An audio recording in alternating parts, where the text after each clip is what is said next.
ఇంకా ఎవరైతే వెనకబడ్డారో వారితో మాట్లాడండి ప్రభువా. వారిని మీరు దర్శించండి ప్రభువా. నీ సన్నిధికి వెళ్ళాలి, నేను ఆరాధించాలని మంచి మనస్సును వారికి మీరు దయచేయమని ప్రార్థన చేస్తున్నాను ప్రభువా. ఎవరు కూడా నిర్లక్ష్యముగా ఉండకుండా, ఎవరు కూడా అనాలోచనగా ఉండకుండా, ఎవరు కూడా అజ్ఞానంగా ఉండకుండా ఈ పరిశుద్ధ దినం ప్రభువారు మాకు ఇచ్చాడు అని, ఈ పరిశుద్ధ ఆదివారం యేసయ్య మాకు అనుగ్రహించాడని ఆయన సన్నిధికి వెళ్ళి ఆయన ఆరాధించాలి అని ఎవరికి వాళ్ళు ఆత్మ ప్రేరేపణతో అయ్యా మీ సన్నిధికి వచ్చి మిమ్మల్ని ఆరాధించుటకు, మిమ్మల్ని స్తుతించుటకు పరిశుద్ధాత్ముడా నీ కార్యములు జరిగించండి అయ్యా. పరిశుద్ధాత్ముడా నీ అద్భుతాన్ని చూపించండి అయ్యా. పరిశుద్ధాత్ముడా నీ కృపను మా ఎడల, నీ దయను మా ఎడల కనపరుచుకోమని ప్రార్థన చేస్తున్నాను ప్రభువా.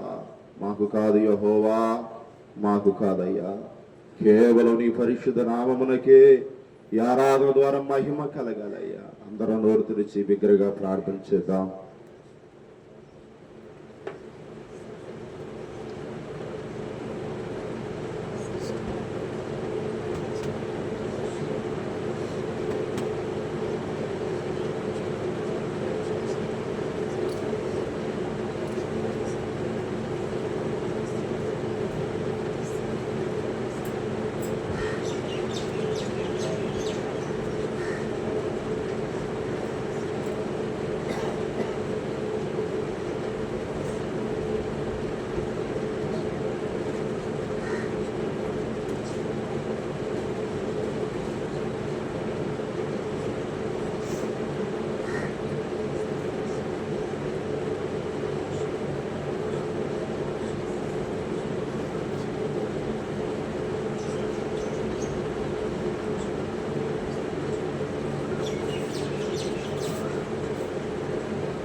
ప్రేమ కలిగిన మా తండ్రి, కృపగల దేవ, మహోన్నతుడా,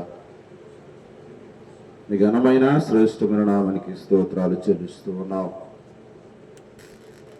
మరోసారి ఈ ఆరాధన నీ నామములో ప్రార్థించి ప్రారంభిస్తూ ఉన్నాం.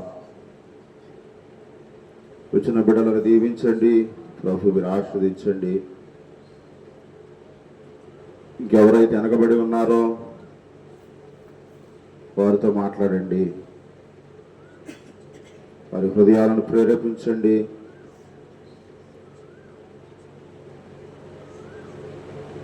సకాలంలో సిద్ధపడి మీ సన్నిధికి వచ్చేవారిగా, మిమ్మల్ని ఆరాధించేవారిగా మార్చండి నాయన. నీ పిల్లలమైన మమ్మలను త్రోసివేయక, నీ పిల్లలమైన మమ్మలను ఎడబాయక కనికరించి కటాక్షించమని ప్రార్థన చేస్తున్నానయ్యా. ఇప్పుడు దాకా బిడ్డలు పాడిన ప్రతి పాట ద్వారా మీరు మహిమను, ఘనతను, ప్రభావాలు పొందుకున్నందుకు మీకు స్తోత్రాలు చెల్లిస్తూ ఉన్నాం. ఇక ఆరాధన క్రమంలోనికి వెళుతూ ఉండగా నీకు ఇష్టమైన ఆరాధన చేసేవారిగా, పెదాలు విప్పి నిన్ను ఆరాధించేవారిగా, మనసుతో ఆత్మతో నిన్ను ఆరాధించేవారిగా మమ్మల్ని సిద్ధపరచండి అయ్యా. కొండలాంటి బండలాంటి హృదయాలను దూరపరిచి ఈ సన్నిధికి వచ్చి మేము ఆరాధించే మనస్సును మాకు దయచేయమని ఈ ఆరాధన అంతా కూడా మా ప్రభువైన యేసుక్రీస్తు నామములో ప్రార్థించి ప్రారంభిస్తూ ఉండగా మమ్మల్ని బలపరచమని యేసుక్రీస్తు పరిశుద్ధ నామమందే ప్రార్థించి ఆరాధన ప్రారంభిస్తున్నాం పరమ తండ్రి, ఆమేన్. 9వ నెంబర్ పాట పాడుకుందాం. రాండి ఉత్సాహించి పాడుదము, రక్షణ దుర్గము మన ప్రభువే.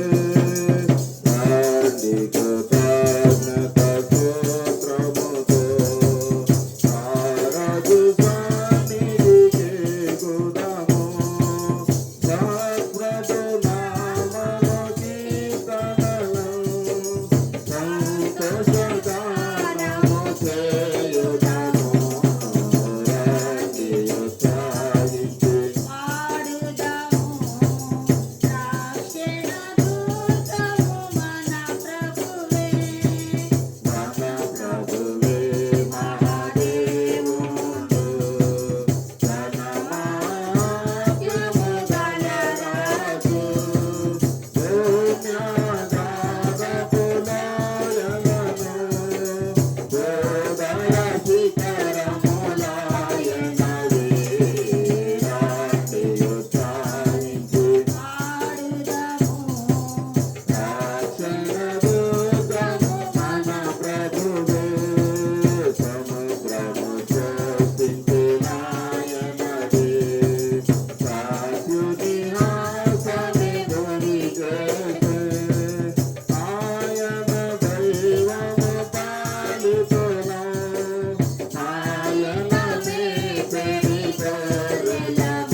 తండ్రి యొక్కయు కుమారుని యొక్కయు పరిశుద్ధాత్మ యొక్కయు నామమున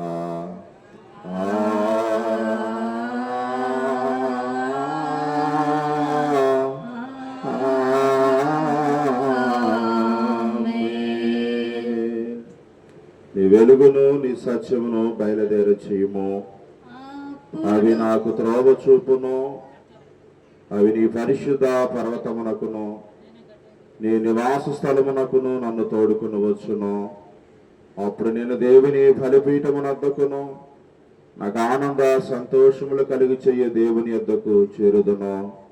దేవా నా దేవా, సితారా వాయించుచు నీకు కృతజ్ఞతాస్తుతులు చెల్లించెదను.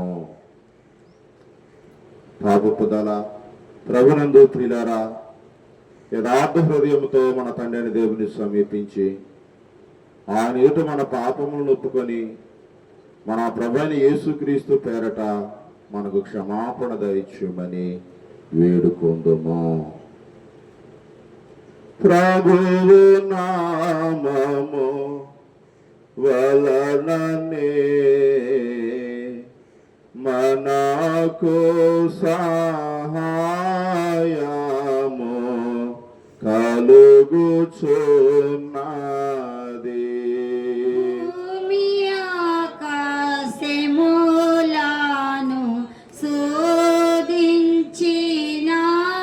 వాడు ఆయనే. ప్రభువు సన్నిధిని నా అతిక్రమములు నేనొప్పుకొందు నన్ను కొంటిని. నీవు నా పాప దోషములు పరిహరించి ఉన్నావు. మా సృష్టికర్త విమోచకుడైన సర్వశక్తి గల దేవా, దీనులము పాపులమగు మేము స్వాభావికంగా పాపులమని అపవిత్రులమనియు తలంపు వలన మాట వలన క్రియ వలన నీకు విరోధముగా పాపము చేసిమని ఒప్పుకొనుచున్నాము. కావున మేము మా ప్రభువైన యేసుక్రీస్తు నిమిత్తమున నీ కృపను వెదకుచు వేడుకొనుచు మితిలేని కనికరము గల నీ యొద్దకు ఆశ్రయమునకై వచ్చుచున్నాము. మా కొరకు చనిపోవుటకై నీ జనితేక కుమారునిచ్చిన మిగిలా కరుణగల దేవా, మమ్మల్ని కనికరించి ఆయన నిమిత్తం మా సమస్త పాపముల క్షమాపణ దయచేయము. మేము నీ కృప చేత నిత్య జీవం పొందునట్లు నిన్ను గూర్చి నీ చిత్తమును గూర్చి సరైన జ్ఞానమును నీ వాక్యమునకు తగిన విధేయతను మా యందు నీ పరిశుద్ధ ఆత్మ వల్ల వృద్ధి పొందింపబడి మా ప్రభువైన యేసుక్రీస్తు ద్వారా వేడుకొనుచున్నాము. ఆమేన్. మన పరలోకపు తండ్రి సర్వశక్తి గల దేవుడు మనల్ని కనికరించి మన కొరకు చనిపోటకై తన కుమారునిచ్చి ఆయన మూలమున మన పాపములన్నిటినీ క్షమించుచున్నాడు. ఆయన నామందు విశ్వాసముంచు వారికి దేవుని కుమారులగుటకు అధికారం ఇచ్చుచు వారికి తన పరిశుద్ధాత్మను అనుగ్రహించును. నమ్మి బాప్తిస్మము పొందినవాడు రక్షింపబడును. ఓ ప్రభువా, ఈ రక్షణ మా అందరికీ దయచేయము.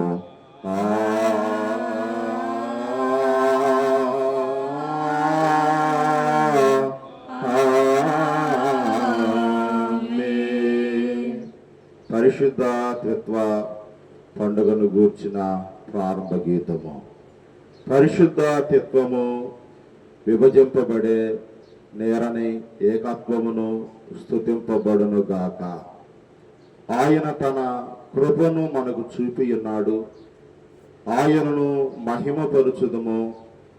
యెహోవా మా ప్రభువా, భూమి అందంతటా నీ నామము ఎంత ప్రభావము గలది.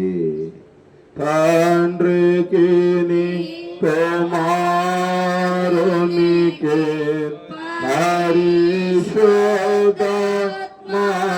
పరిశుద్ధాత్మకును ఆది ఇప్పుడు ఎల్లప్పుడు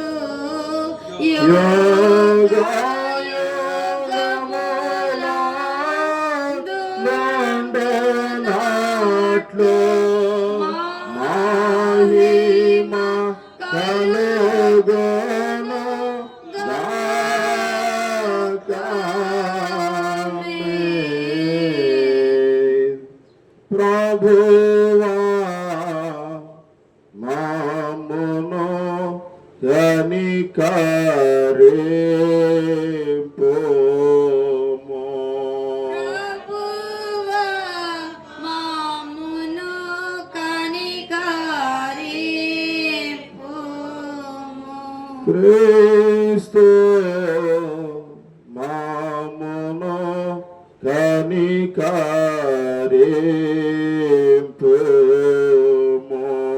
క్రీస్తు మమ్మును కనికరింపుము. ప్రభువా మామును కనికరింపుము.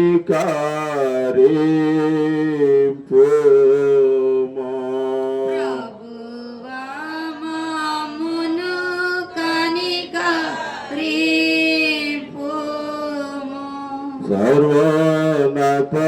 సర్వోన్నతమైన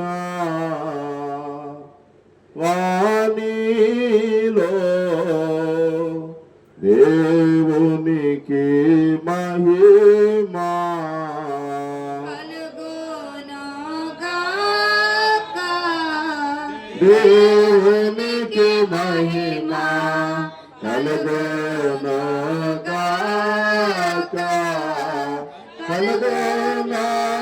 కలుగునున్నతమైన ఘనస్థలములందున ఇలాకు సమాధానం నరుల కాయన దయ. ప్రభువైన దేవా పావన రాజా సర్వ పరిపాల పరిపూర్ణ శక్తి గల పరమ జనక నిన్ను మదిని స్తుతించుచు మరి పగడుచున్నాము.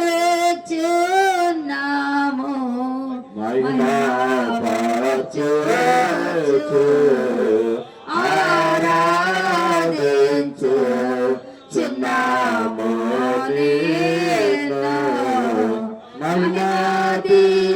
మహిమాతిశయమున మదిదలంచియునీకు మహిమా స్తుతి కృతజ్ఞతనిచ్చు చున్నాము.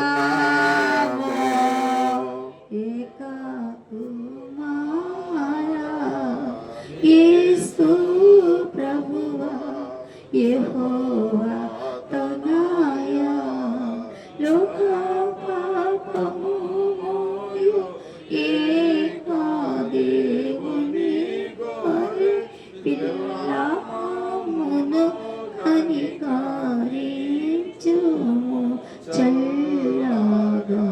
లోక పాపములు మోసుకొని పోవు యేసు రక్షక.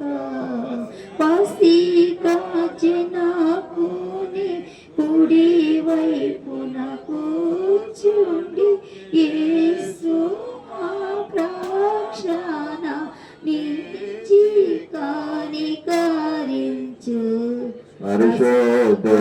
పరిశుద్ధుడావు ప్రభుడవు నీవు ప్రభువైన క్రీస్తు. పరిశుద్ధాత్మతో తండ్రి అయిన దేవుని అందు మరి నీ స్తుతించుచు మరి పగడుచున్నాము.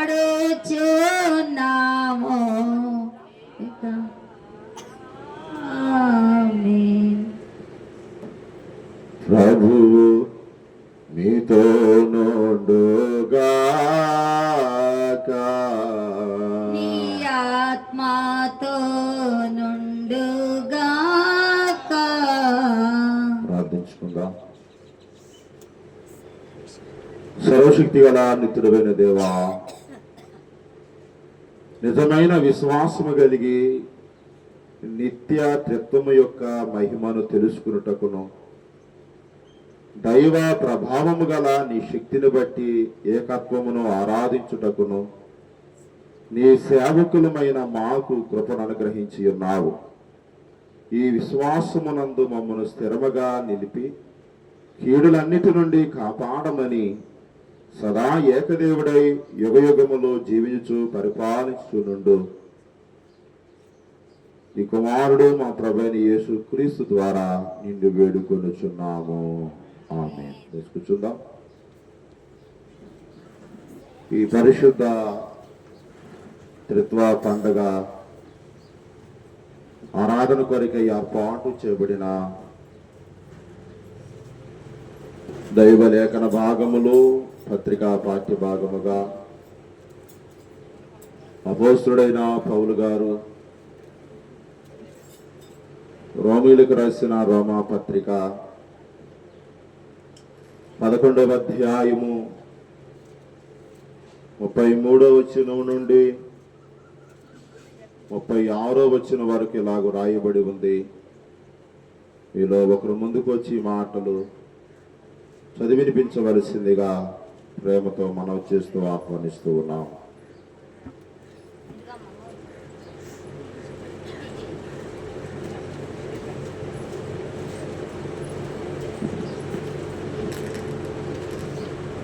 ఈ ఆదివారం కొరకు ఏర్పాటు చేయబడిన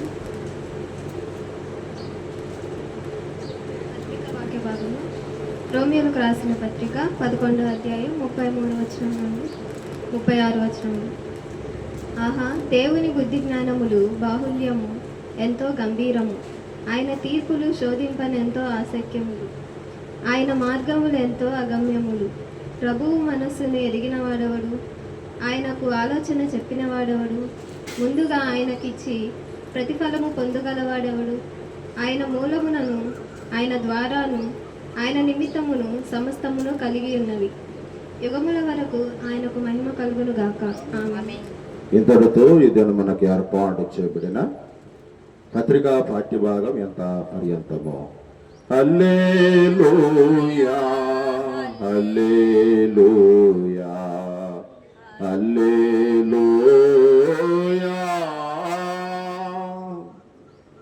ఈ త్రిత్వ పండుగ ఆరాధన కొరకు ఏర్పాటు చేయబడిన పరిశుద్ధ సువార్త పాఠ్యభాగముగా పరిశుద్ధుడైన యోహాను గారు రాసిన యోహాను సువార్త 3వ అధ్యాయము 1వ వచనం నుండి 15వ వచనం వరకు ఇలాగ రాయబడి ఉంది. మీలో ఒకరు ముందుకు వచ్చి మాటలు చదివినిపించవలసిందిగా ప్రేమతో మనవి చేస్తూ ఆహ్వానిస్తూ ఉన్నాం. ఓ ప్రభువా నీకు మహిమా కలుగును గాక. యోహాను సువార్త 3వ అధ్యాయం 1 నుంచి 15 వచనం. యూదుల అధికారి అయిన నికోదేమును పరిశీలకుడునెను. అతడు రాత్రి యందు ఆయన ఎద్దకు వచ్చి, బోధకుడా, నీవు దేవుని యొద్ద నుండి వచ్చిన బోధకుడవని మేము ఎరుగుదుము. దేవుడు అతనికి తోడై ఉంటేనే కానీ నీవు చేయుచున్న సూచక క్రియలను ఎవడునూ చేయలేడని ఆయనతో చెప్పెను. అందుకు యేసు అతనితో, ఒకడు క్రొత్తగా జన్మించితేనే కానీ అతడు దేవుని రాజ్యమును చూడలేడని నీతో నిశ్చయముగా చెప్పుచున్నానెను. అందుకు నికోదేము, ముసలివాడైన మనుషుడెలాగు జన్మింపగలడు? రెండవ మారు తల్లి గర్భమందు ప్రవేశించి జన్మించగలడా అని ఆయనను అడుగగా, యేసు ఇట్లనెను, ఒకడు నీటి మూలముగాను ఆత్మ మూలముగాను జన్మించితేనే కానీ దేవుని రాజ్యంలో ప్రవేశింపలేడని నీతో నిశ్చయముగా చెప్పుచున్నాను. శరీర మూలంగా జన్మించినది శరీరమును, ఆత్మ మూలంగా జన్మించినది ఆత్మయునై ఉన్నది. మీరు క్రొత్తగా జన్మింపవలనని నేను నీతో చెప్పినందుకు ఆశ్చర్యపడవద్దు. గాలి తనకిష్టమైన చోటను విసరును, నీవు దాని శబ్దము విందువే కానీ అది ఎక్కడ నుండి వచ్చునో ఎక్కడికి పోవునో నీకు తెలియదు. ఆత్మ మూలంగా జన్మించిన ప్రతివాడును అలాగే ఉన్నాడనెను. అందుకు నికోదేము, ఈ సంగతులు ఎలాగూ సాధ్యములని ఆయనను అడుగగా, యేసు ఇట్లనెను, నీవు ఇశ్రాయేలీయులకు బోధకుడవై ఉండి వీటిని ఎరుగవా? మేము ఎరిగిన సంగతియే చెప్పుచున్నాము, చూచిన దానికే సాక్ష్యం ఇచ్చుచున్నాము.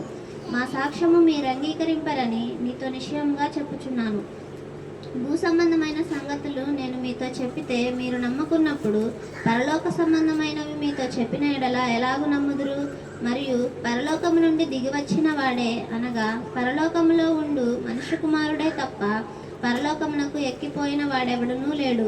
అరణ్యములో మోషే సర్పమును ఎలాగు ఎత్తెనో అలాగే విశ్వసించు ప్రతివాడును నశింపక ఆయన ద్వారా నిత్య జీవము పొందినట్లు మనుష్య కుమారుడు ఎత్తబడవలెను. ఇంతటితో ఇతను మనకు ఏర్పాటు చేయబడిన పరిశుద్ధ సువార్త పాఠ్య భాగం ఎంత పర్యంతమో. ఓ క్రీస్తు నీకు స్తోత్రము కలుగును గాక. అలాగే లేచిల్బడి మనమందరూ అపోస్తుల విశ్వాస ప్రమాణం మన విశ్వాస ప్రమాణంగా ఒప్పుకుందాం. భూమి ఆకాశములను సృజించిన సర్వశక్తి గల తండ్రి అయిన దేవుని నమ్ముతున్నాను. ఆయన ఏక కుమారుడును మన ప్రభు అయిన యేసు క్రీస్తును నమ్ముతున్నాను.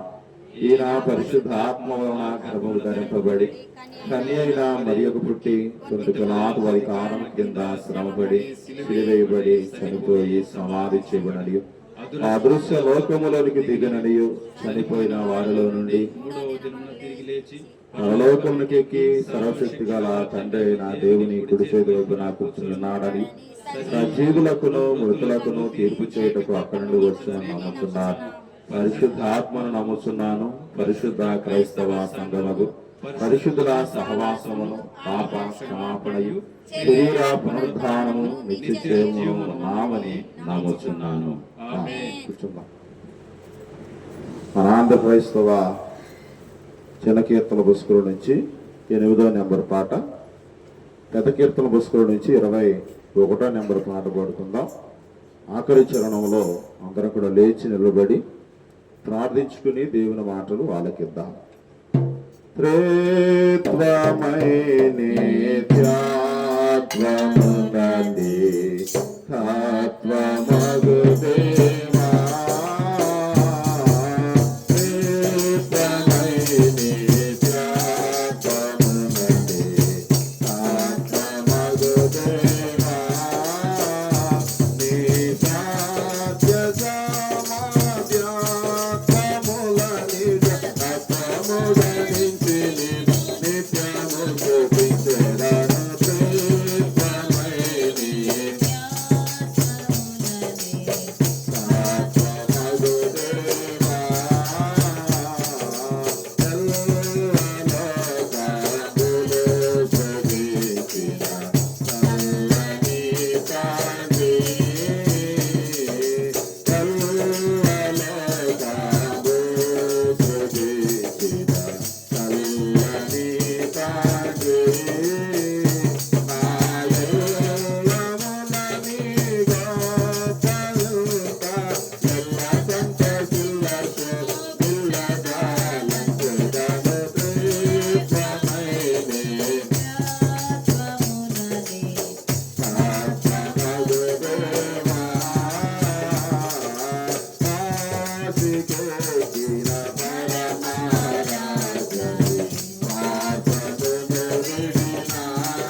తండ్రి, కృపగల దేవ, మహోన్నతుడా, మీకు స్తోత్రాలు.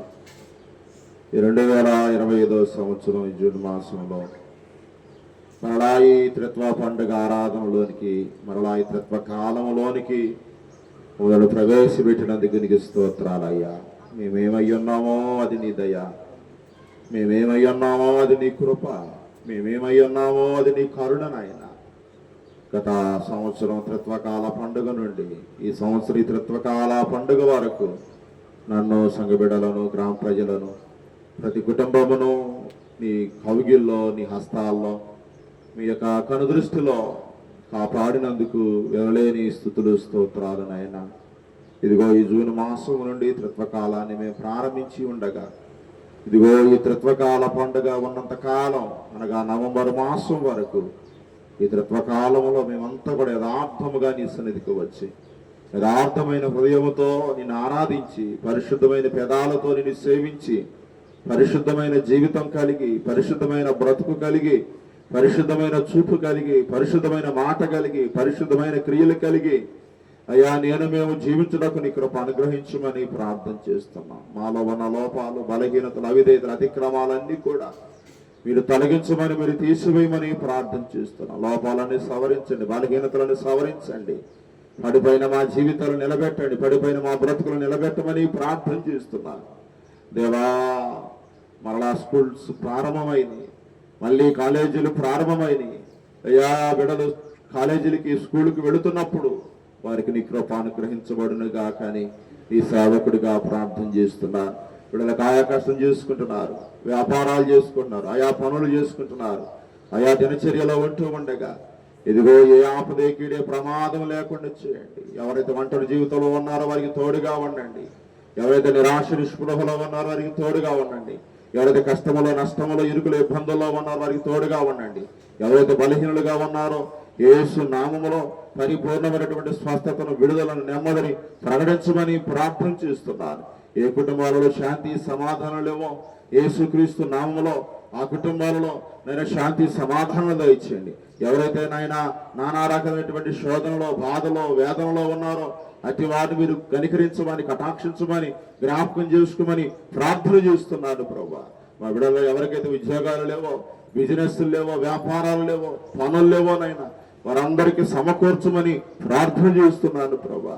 ఇగో ఈ స్థలములో ఉన్నవారు, ఇగో దేవా ఈ స్థలానికి దూరంగా ఉన్నవారు, ఎవరికైతే సంతానము లేదో, ఎవరికైతే గర్భఫలాలు లేవో, నజరుడైన యేసుక్రీస్తు నామములో ఈ త్రిత్వకాల పండుగ ఆరాధన నాడు ప్రార్థిస్తూ ఉండగా ముయ్యబడిన గర్భాలు తెరవబడునుగా కానీ ప్రార్థన చేస్తున్నాను నాయన. నువ్వే వారి గర్భాలతో మాట్లాడండి, నువ్వే వారి గర్భాలను తెరవండి నాయన. ఓ షరా గర్భాన్ని తెరిచావు కదా, హన్నా గర్భాన్ని తెరిచావు కదా, లేయా గర్భాన్ని తెరిచావు కదా, రాహేలు గర్భాన్ని తెరిచావు కదా.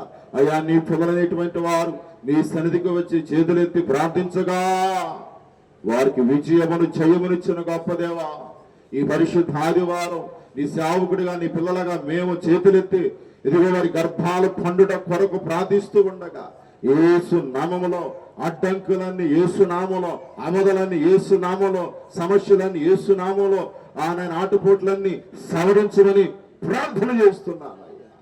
ఇదిగో మా సంఘము దీవించబడును గాక, ఈ ప్రజలు దీవించబడుదురు గాక, ఈ ప్రజలు వర్ధిల్లుదురు గాక, ఈ ప్రజలు కృప పొందుదురు గాక, ఈ ప్రజలు బలపరచబడుదురు గాక, ఈ ప్రజలు ఆత్మీయంగా ఎదుగుదురు గాక, ఈ ప్రజలు నీకు ఇష్టమైన వారుగా ఉండుదురు గాక, ఈ ప్రజలు పెదాలతో నిన్ను స్తుతించుదురు గాక. నీవే నాయన మేలు చేయండి, నీవే నాయన అద్భుతాలు చేయండి, నీవే ఆశ్చర్య కార్యాలు చేయండి, నీవే మహత్కార్యాలు చేయండి నాయన. నువ్వు చేసిన ప్రతి మేలుకి నీకు స్తోత్రం, నువ్వు చేసిన ప్రతి ఉపకారానికి నీకు స్తోత్రం, నువ్వు చేసిన ప్రతి సహాయానికి నీకు స్తోత్రం. తల్లిలా లాలించావు, తండ్రిలా పాలించావు. ఇదిగో నేనున్నానని అభయాన్ని ఇచ్చావు, ధైర్యాన్ని ఇచ్చావు, ప్రోత్సాహాన్ని ఇచ్చావు. ఎక్కడ కూడా కృంగిపోకుండా, ఎక్కడ కూడా నలిగిపోకుండా, ఎక్కడ కూడా సిగ్గు పడనివ్వకుండా నాయన మమ్మల్ని నిలబెట్టినందుకు నీకు స్తోత్రాలు చెల్లిస్తున్నాను అయ్యా. నిన్ను ఆశ్రయించిన వారికి, అయ్యా నీ మీద ఆధారపడిన వారికి ఏది లోటు చేసే దేవుడు కాదు కదా నాయన. యెహోవా నా కాపరి, నాకు లేమి కలగదని వాగ్దానం ఇచ్చిన యేసయ్య, ఆ వాగ్దానాన్ని మీరు మరొకసారి మా బ్రతుకులలో సరి చేసిన విధానానికే నీకు స్తోత్రాలు చెల్లిస్తున్నా. ఈ సంఘము వర్ధిల్లుటకు సహాయం చేయండి, ఈ ఆలయ పనులో తోడుగా ఉండండి. కావలసిన ప్రతి పనిని సమకూర్చండి, వనరుని సమకూర్చండి, ఆర్థిక పరమైన వనరులన్నిటిని సిద్ధం చేయండి. అందరూ కూడా ముందుకు రావటానికి తగిన మంచి మనస్సును మీరు వారికి దయచేయమని ముందున సమయం ఆశీర్వాదకరంగా, దేవునికరంగా, మేలుకరంగా, మహిమకరంగా మార్చుకోమని, మాకు కాదు యెహోవా, మాకు కాదు నీ పరిశుద్ధ నామమునికి మహిమ తెచ్చుకోమని ఈ త్రిత్వకాల ఆరాధనలన్నీ కూడా మా ప్రభువైన యేసుక్రీస్తు నామములో జరిగించుకోవడానికి శక్తిని, సామర్థ్యాన్ని, బలమును దయచేయమని యేసయ్య పరిశుద్ధ నామమందే ప్రార్థించి పొందుయున్నాము పరమ తండ్రి. ఆమేన్. మన తండ్రి అయిన దేవుని నుండియో మన ప్రభువైన యేసుక్రీస్తు నుండియో కృపయు సమాధానం మీకు కలుగును గాక. ఆమేన్. కూర్చుందాం. ప్రభువైన యేసుక్రీస్తు నామములో మీ అందరికీ శుభవందనాలు తెలియజేస్తూ ఉన్నాను. మనము త్రిత్వకాల పండుగలోనికి అనగా త్రిత్వకాలములోనికి అడుగుపెట్టి ఉన్నాం. ఇక ఈ ఆదివారం నుండి నవంబర్ ఎండింగ్ దాకా మనము త్రిత్వకాల పండుగను, త్రిత్వకాల ఆరాధన చేసుకోబోతూ ఉన్నాం. అయితే ఈ ఆదివారం త్రిత్వము యొక్క పండుగ, త్రిత్వము యొక్క త్రిత్వకాల పండుగ. ఇది పండుగ ఆరాధన. త్రిత్వం అనగానే మీ అందరూ తెలుసు ఏంటది? తండ్రి, కుమార, పరిశుద్ధాత్మ. ఒకటి. రెండు, త్రిత్వం అనగా మీకు తెలుసు ఒకరు కాదు, ఏంటి చెప్పండి? ముగ్గురు. త్రిత్వం అనగా ఒక్కరు కాదు, ముగ్గురు. అట్లని ముగ్గురు దేవుళ్ళ అని ప్రశ్నించొద్దు. కానీ ఏ కాలంలో ఏ పని చేయాలో తండ్రి అయిన దేవుడు ఆ కాలంలో పనిచేశాడు, కుమారుడైన దేవుడు ఆ కాలంలో పనిచేశాడు, పరిశుద్ధాత్మ దేవుడు ఆ కాలంలో ఏం చేశాడు చెప్పండి? పనిచేశాడు. కాబట్టి ఈ ఆదివారం మనము త్రిత్వకాల పండుగలోనికి అడుగు పెట్టడం జరిగింది. ఇక ఎక్కడి నుండి త్రిత్వంలో మొదటి ఆదివారం, ఇక త్రిత్వంలో రెండో ఆదివారం, ఇక ఇట్లాగా జరుపుకుంటూ నవంబర్ దాకా ఈ త్రిత్వకాల ఆరాధనలు చేయబోతూ ఉన్నాం. కాబట్టి దేవుని సన్నిధికి యథార్థంగా వద్దాం, యథార్థమైన పెదాలతో ప్రభుని ఆరాధిద్దాం, ప్రభువుకి ఇష్టమైన జీవితాన్ని మనం జీవిద్దాం, ప్రభు యొక్క ఆశీర్వాదాలు మనం అందరము పొందుదాము గాక. ఆమేన్. ఈరోజు మనము దేవుని వాక్యములో నుండి ఒక మాటను జ్ఞాపకం చేసుకుందాం. రండి. పరిశుద్ధ సువార్త పాఠ్య భాగముగా యోహాను సువార్త 3వ అధ్యాయము 1వ వచనాన్ని చదువుతారా? యూదుల అధికారి అయిన నికోదేమను ఒక పరిసయ్యుడుండెను. చాలు. 9వ వచనాన్ని చదువుదాం. అందుకు నికోదేము ఈ సంగతులు ఎలాగూ సాధ్యములని ఆయనను అడుగగా యేసు ఇట్లా నేను నువ్వెవరివి? ఇశ్రాయేలీలకు బోధకుడవై ఉండి వీటిని ఎరగవా? 12వ వచనం చదువుదాం. భూ సంబంధమైన సంగతులు నేను మీతో చెబితే మీరు నమ్మకున్నప్పుడు పరలోకం సంబంధమైన సంగతులు మీతో చెప్పిన ఎడల మీరు ఎలాగూ నమ్ముదురు. ఇక రండి దేవుని వాక్యాన్ని ధ్యానం చేసుకుందాం. ఈరోజు మనము చెప్పుకోబోతున్న సంగతి మీకు అర్థమైందని నేను అనుకుంటూ ఉన్నాను. ఎవరైనా నికోదేము. పిల్లరా, నేను ఎప్పుడు కూడా ఒక మాట గుర్తు చేస్తా. బైబిల్ గ్రంథంలో చాలా మంది భక్తులు ఉన్నారు. వారిలో ఆదాము ఒక భక్తుడు, వాళ్ళ పిల్లలు కయ్యోను ఏబేలు ఒక భక్తులు, ఆ తర్వాత నోవాహు ఒక భక్తుడు, ఆ తర్వాత లోతు అబ్రహాము వాళ్ళొక భక్తులు, ఆ తర్వాత ఇస్సాకు ఒక భక్తుడు, యాకోబు ఒక భక్తుడు, ఆ తర్వాత యేసేపు వీళ్ళు ఒక భక్తులు, ఆ తర్వాత మరి మోషే గారు వాళ్ళొక భక్తులు, ఆ తర్వాత సమూయేలు, ఎస్తేరు, ఏబు, దావీదు వీళ్ళందరూ ఏంది చెప్పండి? భక్తులు. అంటే నేనేమంటానంటే ప్రతి భక్తునికి ఒక జీవితం ఉంది. ప్రతి భక్తునికి ఏముంది చెప్పండి? జీవితం ఉంది. ప్రతి భక్తుని జీవితంలో ఎత్తులు ఉన్నాయి, పల్లాలు ఉన్నాయి. గమనించాలి జాగ్రత్తగా. ప్రతి భక్తుని జీవితంలో ఏమున్నాయి? ఎత్తులు ఉన్నాయి, పల్లాలు ఉన్నాయి. అంటే ఎత్తులు పల్లాలు అంటే మంచి ఉంది, చెడు కూడా ఉంది. అట్లని మనలో మంచి లేదా అనంటే మంచి ఉంది, అట్లాని మనలో చెడు లేదా అనంటే చెడు కూడా ఉంది.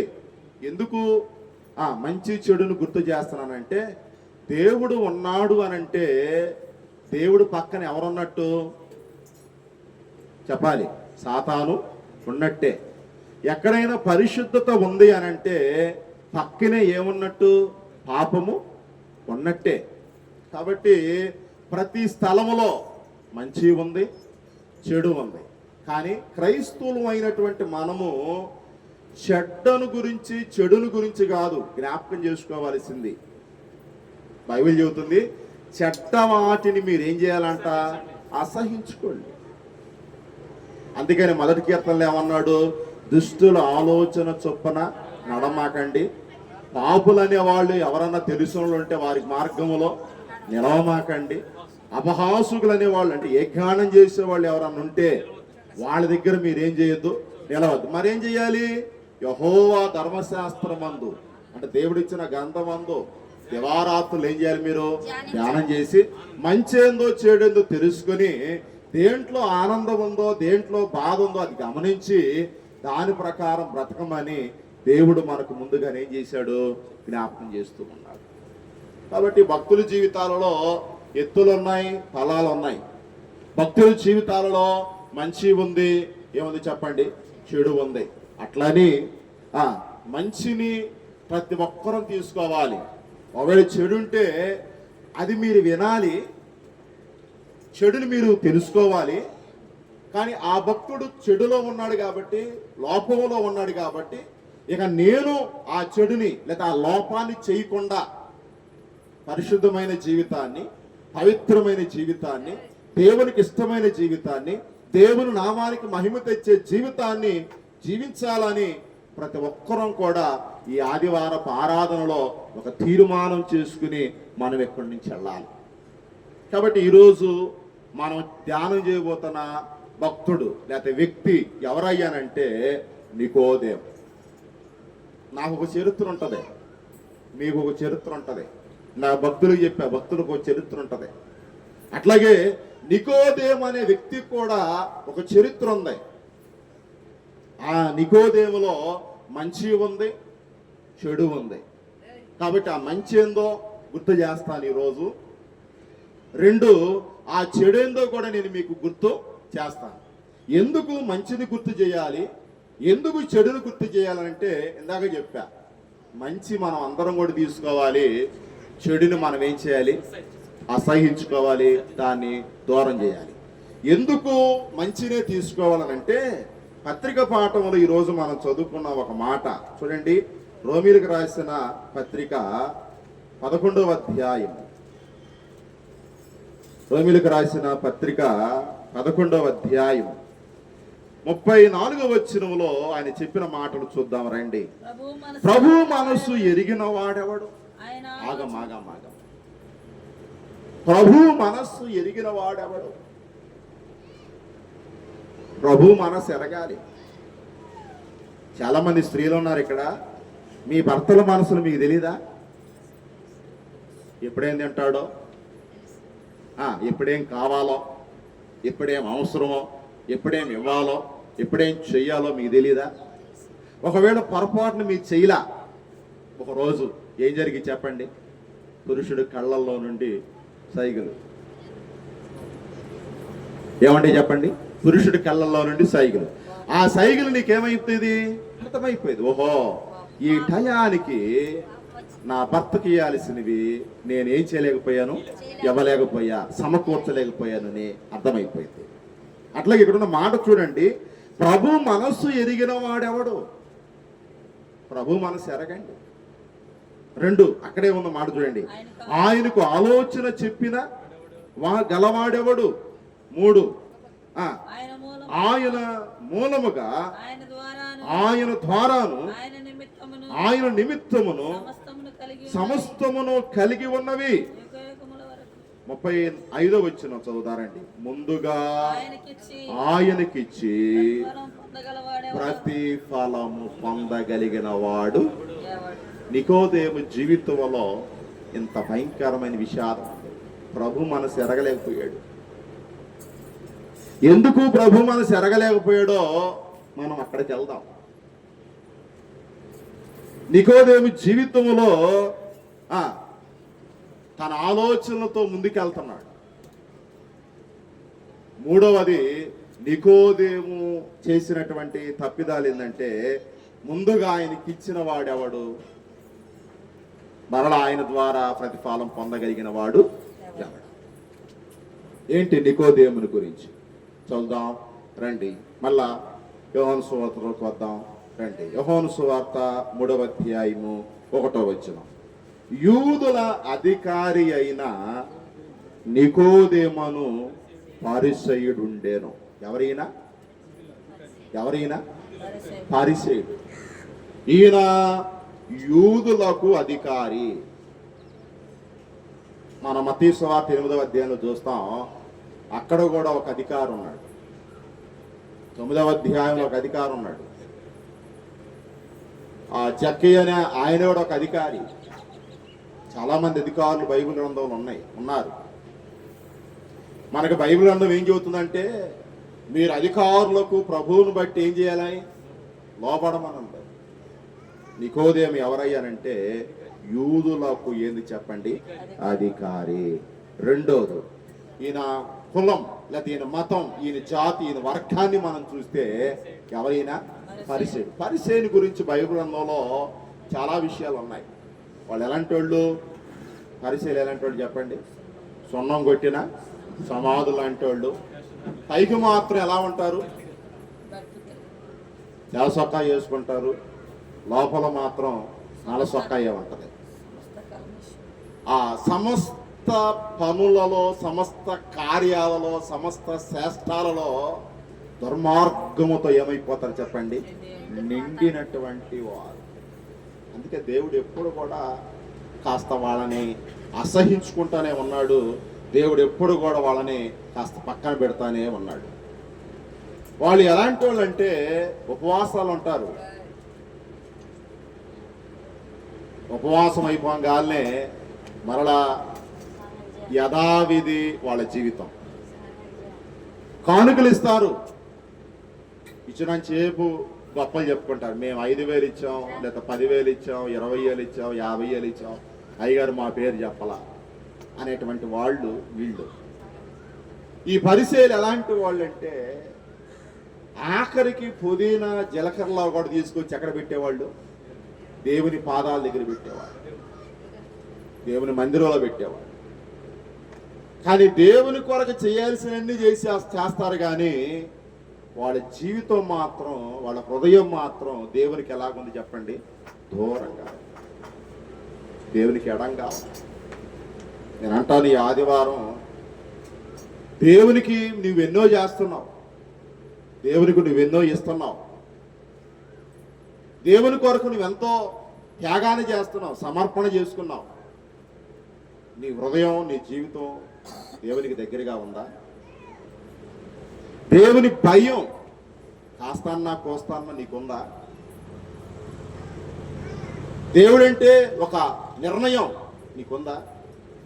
ఇది ఈరోజు ఆదివారం అని, ఆరాధన ఉండిద్దని, ఆరాధనకి వెళ్ళాలని, దేవుని స్తుతించాలని ఆ మనస్సు, ఆ హృదయం, ఆ తలంపు నీకుందా? ఆదివారం అయినా 8 దాకా 9 దాకా నిద్రపోతున్నావా? ఆదివారం అయినా ఆ కార్యక్రమం ఈ కార్యక్రమం అనుకుంటున్నావా? ఆదివారం అయినా ఇప్పుడు కాదు తర్వాత, ఇప్పుడు కాదు అప్పుడు అని నిర్లక్ష్యం చేస్తున్నావా? ఇగో ఈ పరిసయ్యులకి, ఈనాడున్న క్రైస్తవులకి ఏముండదు చెప్పండి? అట్లయితే తేడా, వ్యత్యాసం ఉండదు. వ్యత్యాసం, తేడా ఉండదు. ఈయన ఎవరయ్యానంటే యూదుల అధికారి అని, ఈయన పేరేంది? నికోదేమని. ఇతను ఎవరో పరిసయ్యుడని మొదటి వచనంలో మనం చూస్తున్నాం. ఇక రెండో వచనంలో కొద్దారండి. అతడు రాత్రి యందు ఎవరి దగ్గరికి వచ్చాడు? ఎవరి దగ్గరికి? దేవుని దగ్గరికి. రాత్రులు ఇంటి దగ్గర నుండి ప్రార్థన చేసుకోవాలా? ఎందుకు రాత్రులు ఇంటి దగ్గర నుండి ప్రార్థన చేసుకోవాలి? యేసు ప్రభు గురించి ఉంది బైబిల్ గ్రంథంలో. పగలంతా ఆయన సువార్త పనిచేసేవాడు, రాత్రులు ఏం చేసేవాడు చెప్పండి? ఆయా ప్రాంతాలకు వెళ్ళి, కొండల్లోకి, లోయల్లోకి వెళ్ళి, ఎడారుల్లోకి వెళ్ళి ఏం చేసేవాడు? ఆయన ప్రార్థన చేసేవాడు. మనమైతే కనీసం మన మంచం మీద నుండి దిగం. మనమైతే మోకరించి ప్రార్థన చేయడానికి మన బాడీ ఏం చేయదు? సహకరించదు. కానీ యేసు ప్రభు వారు ఏం చేసేవాడు? పగలంతా సువార్త చెప్పి రాత్రి ఎక్కడికి వెళ్ళేవాడు? అరణ్య ప్రదేశంలోకి వెళ్ళి ఏం చేసేవాడు చెప్పండి? ప్రార్థన చేసేవాడు. ప్రార్థనా జీవితం నీకుందా తల్లి? ప్రార్థనా జీవితం నీకుందా? ప్రార్థనా జీవితం ఉందా? దేవుని దగ్గరికి ఎప్పుడు రావాలి మనము చెప్పండి? దేవుని దగ్గరికి ఎప్పుడు రావాలి? పొద్దునే రావాలా? మధ్యాహ్నం రావాలా? చెప్పండి. దేవుని దగ్గరికి ఎప్పుడు రావాలి? ఎప్పుడైనా రావచ్చు. అందుకే కావాలి నికోదేము ఎప్పుడు వచ్చాడు? రాత్రి వచ్చాడు. అంటే మనం కూడా రాత్రి వద్దామా? రండి రండి యేసుని యొద్దకు రమ్మనుచున్నాడు.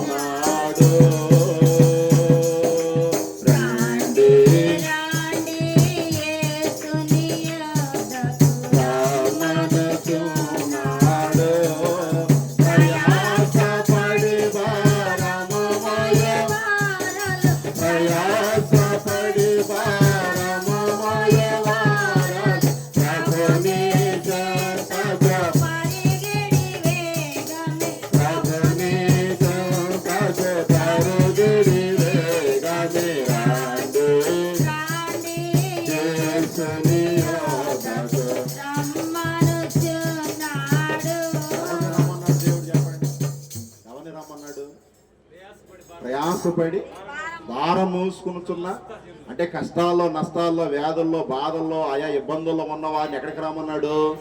యేసయ్య ఇక్కడికి రమ్మన్నాడు. మరి నికోదేముకి ఏ సమస్య ఉంది చెప్పండి అమ్మా? కరువు ఉందా? మన బాండి పాటలో కరువు, రణము, మరణము చూసైనా ఎక్కడికి రావాలి? మారు మనసు గల దేవుని దగ్గర రావాలని మనం చూసాం. ఈయనకి ఏమి లోటు ఉంది? ధనవంతులకి ఏమి లోటు ఉంటుంది? ధనవంతులకి దేవునితో పనేంటి? దేవాలయంతో పనేంటి? పాస్టర్ గారితో పనేంటి చెప్పండి? బైబిల్ గ్రంథంలో చాలా మంది ధనవంతులు ఉన్నారు. ఏబు ధనవంతుడేగా, అబ్రహాము ధనవంతుడేగా, యాకోబు ధనవంతుడేగా, ఇసాకు ధనవంతుడేగా, నోవాహు ధనవంతుడేగా. భక్తులందరూ చాలా మంది. దావీదు కూడా ఎవరు చెప్పండి? ధనవంతుడేగా. సౌలు కూడా ఎవరు చెప్పండి? ధనవంతుడేగా. సొలొమోను ధనవంతుడేగా. భక్తులందరూ చాలా మంది చెప్పండి ధనవంతులే. ధనవంతులైన వాళ్ళే ఎక్కడికి వచ్చారు? దేవుని దగ్గరికి వచ్చారు. దేవుని దగ్గరికి వచ్చి వాళ్ళ హృదయాలు ఎవరికి ఇచ్చేసారు? దేవునికి ఇచ్చేసారు. కానీ ఈ నికోదేమో ఎలాంటి వాడు చెప్పండి? ఒక యూదుల అధికారి. 2 నికోదేము అనే ఒక పరిసయ్యుడు. పగలు దేవుని దగ్గరికి రాకుండా, చీకట్లో ఎవరు చూడకుండా, ఎవరికి కనబడకుండా, పక్కన వాళ్ళు గమనిస్తున్నారు లేదు వెనకాల చూసుకుంటా ముందు గమనించుకుంటా, ఒకవేళ ముందు మంచోళ్ళు ఉండారు, చెడ్డోళ్ళు ఉండారు గమనించుకుంటా ఎవరి దగ్గరికి వచ్చాడు చెప్పండి? యేసు ప్రభు దగ్గరికి వచ్చి ఏమంటున్నాడు? బోధకుడా, నీవు దేవుని యొద్ద నుండి వచ్చిన బోధకుడు అని. అబ్బా, ఇదమ్మా అసలైన మాట. కనిపెట్టేసాడు. యేసు ప్రభువులో ఏం చూశాడో? ఎవరో నికోదేము. సామాన్యమైన విషయం కాదు ఇది. ఒక మనిషిలో మంచి చెడు ఉంటాయి అన్నానే, ఇది ఒక మంచి. ఎవరిలో? నికోదేములో. ఏంటా మంచి? బోధకుడా అంటే యేసు ప్రభుని అరే ఓరే అనకుండా, అంతే కదా, అంతేనా కదా? యేసు ప్రభుని అరే ఓరే అనకుండా ఏమన్నాడు? బోధకుడా అంటే అందరూ పిలిచిన పిలుపు ఈ నికోదేము దగ్గరికి వెళ్ళి ఉంటది. అందరూ ఏమని పిలుస్తున్నారు ఆయన్ని? బోధకుడా, బోధకుడా, బోధకుడా. శిష్యులు కూడా ఆయన వెంబడించేటప్పుడు బోధకుడా, బోధకుడా అన్నారు కదా. అట్లాగే నికోదేము కూడా ఏమంటున్నాడు చెప్పండి? బోధకుడా, నీవు దేవుని యొద్ద నుండి వచ్చిన బోధకుడు అని నేను ఎరగతున్నా. నువ్వు ఎక్కడి నుంచి వచ్చావంటే దేవుని దగ్గర నుండి వచ్చావు, నేను ఎరగతున్నా. నువ్వు ఎక్కడి నుండి వచ్చావు? పరలోకం నుండి వచ్చావని నేను ఎరగతున్నా. ఈయన ఎరిగినట్టే యోహాను సువార్త 4వ అధ్యాయంలో సమరయ స్త్రీ కూడా ఎరిగింది. ఎరిగిందా లేదా? ఎవరిని? యేసు ప్రభుని ఆ బావి దగ్గర ఏం చేసింది చెప్పండి? ఆయన ఎవరో ఎరిగింది. ప్రవక్తవని, నువ్వు దేవుడవని నేనేం చేస్తున్నాను? గ్రహించుతున్నాను. నీవు నావన్నీ చెప్పి నువ్వు గొప్పవాడవని నేను ఎరగతున్నాను. నా జీవితం గురించి, నా బ్రతుకుల గురించి చెప్పిన వాడవని నేను ఎరగతున్నా. అందుకని ఆయన ఎక్కడ కూర్చోబెట్టింది?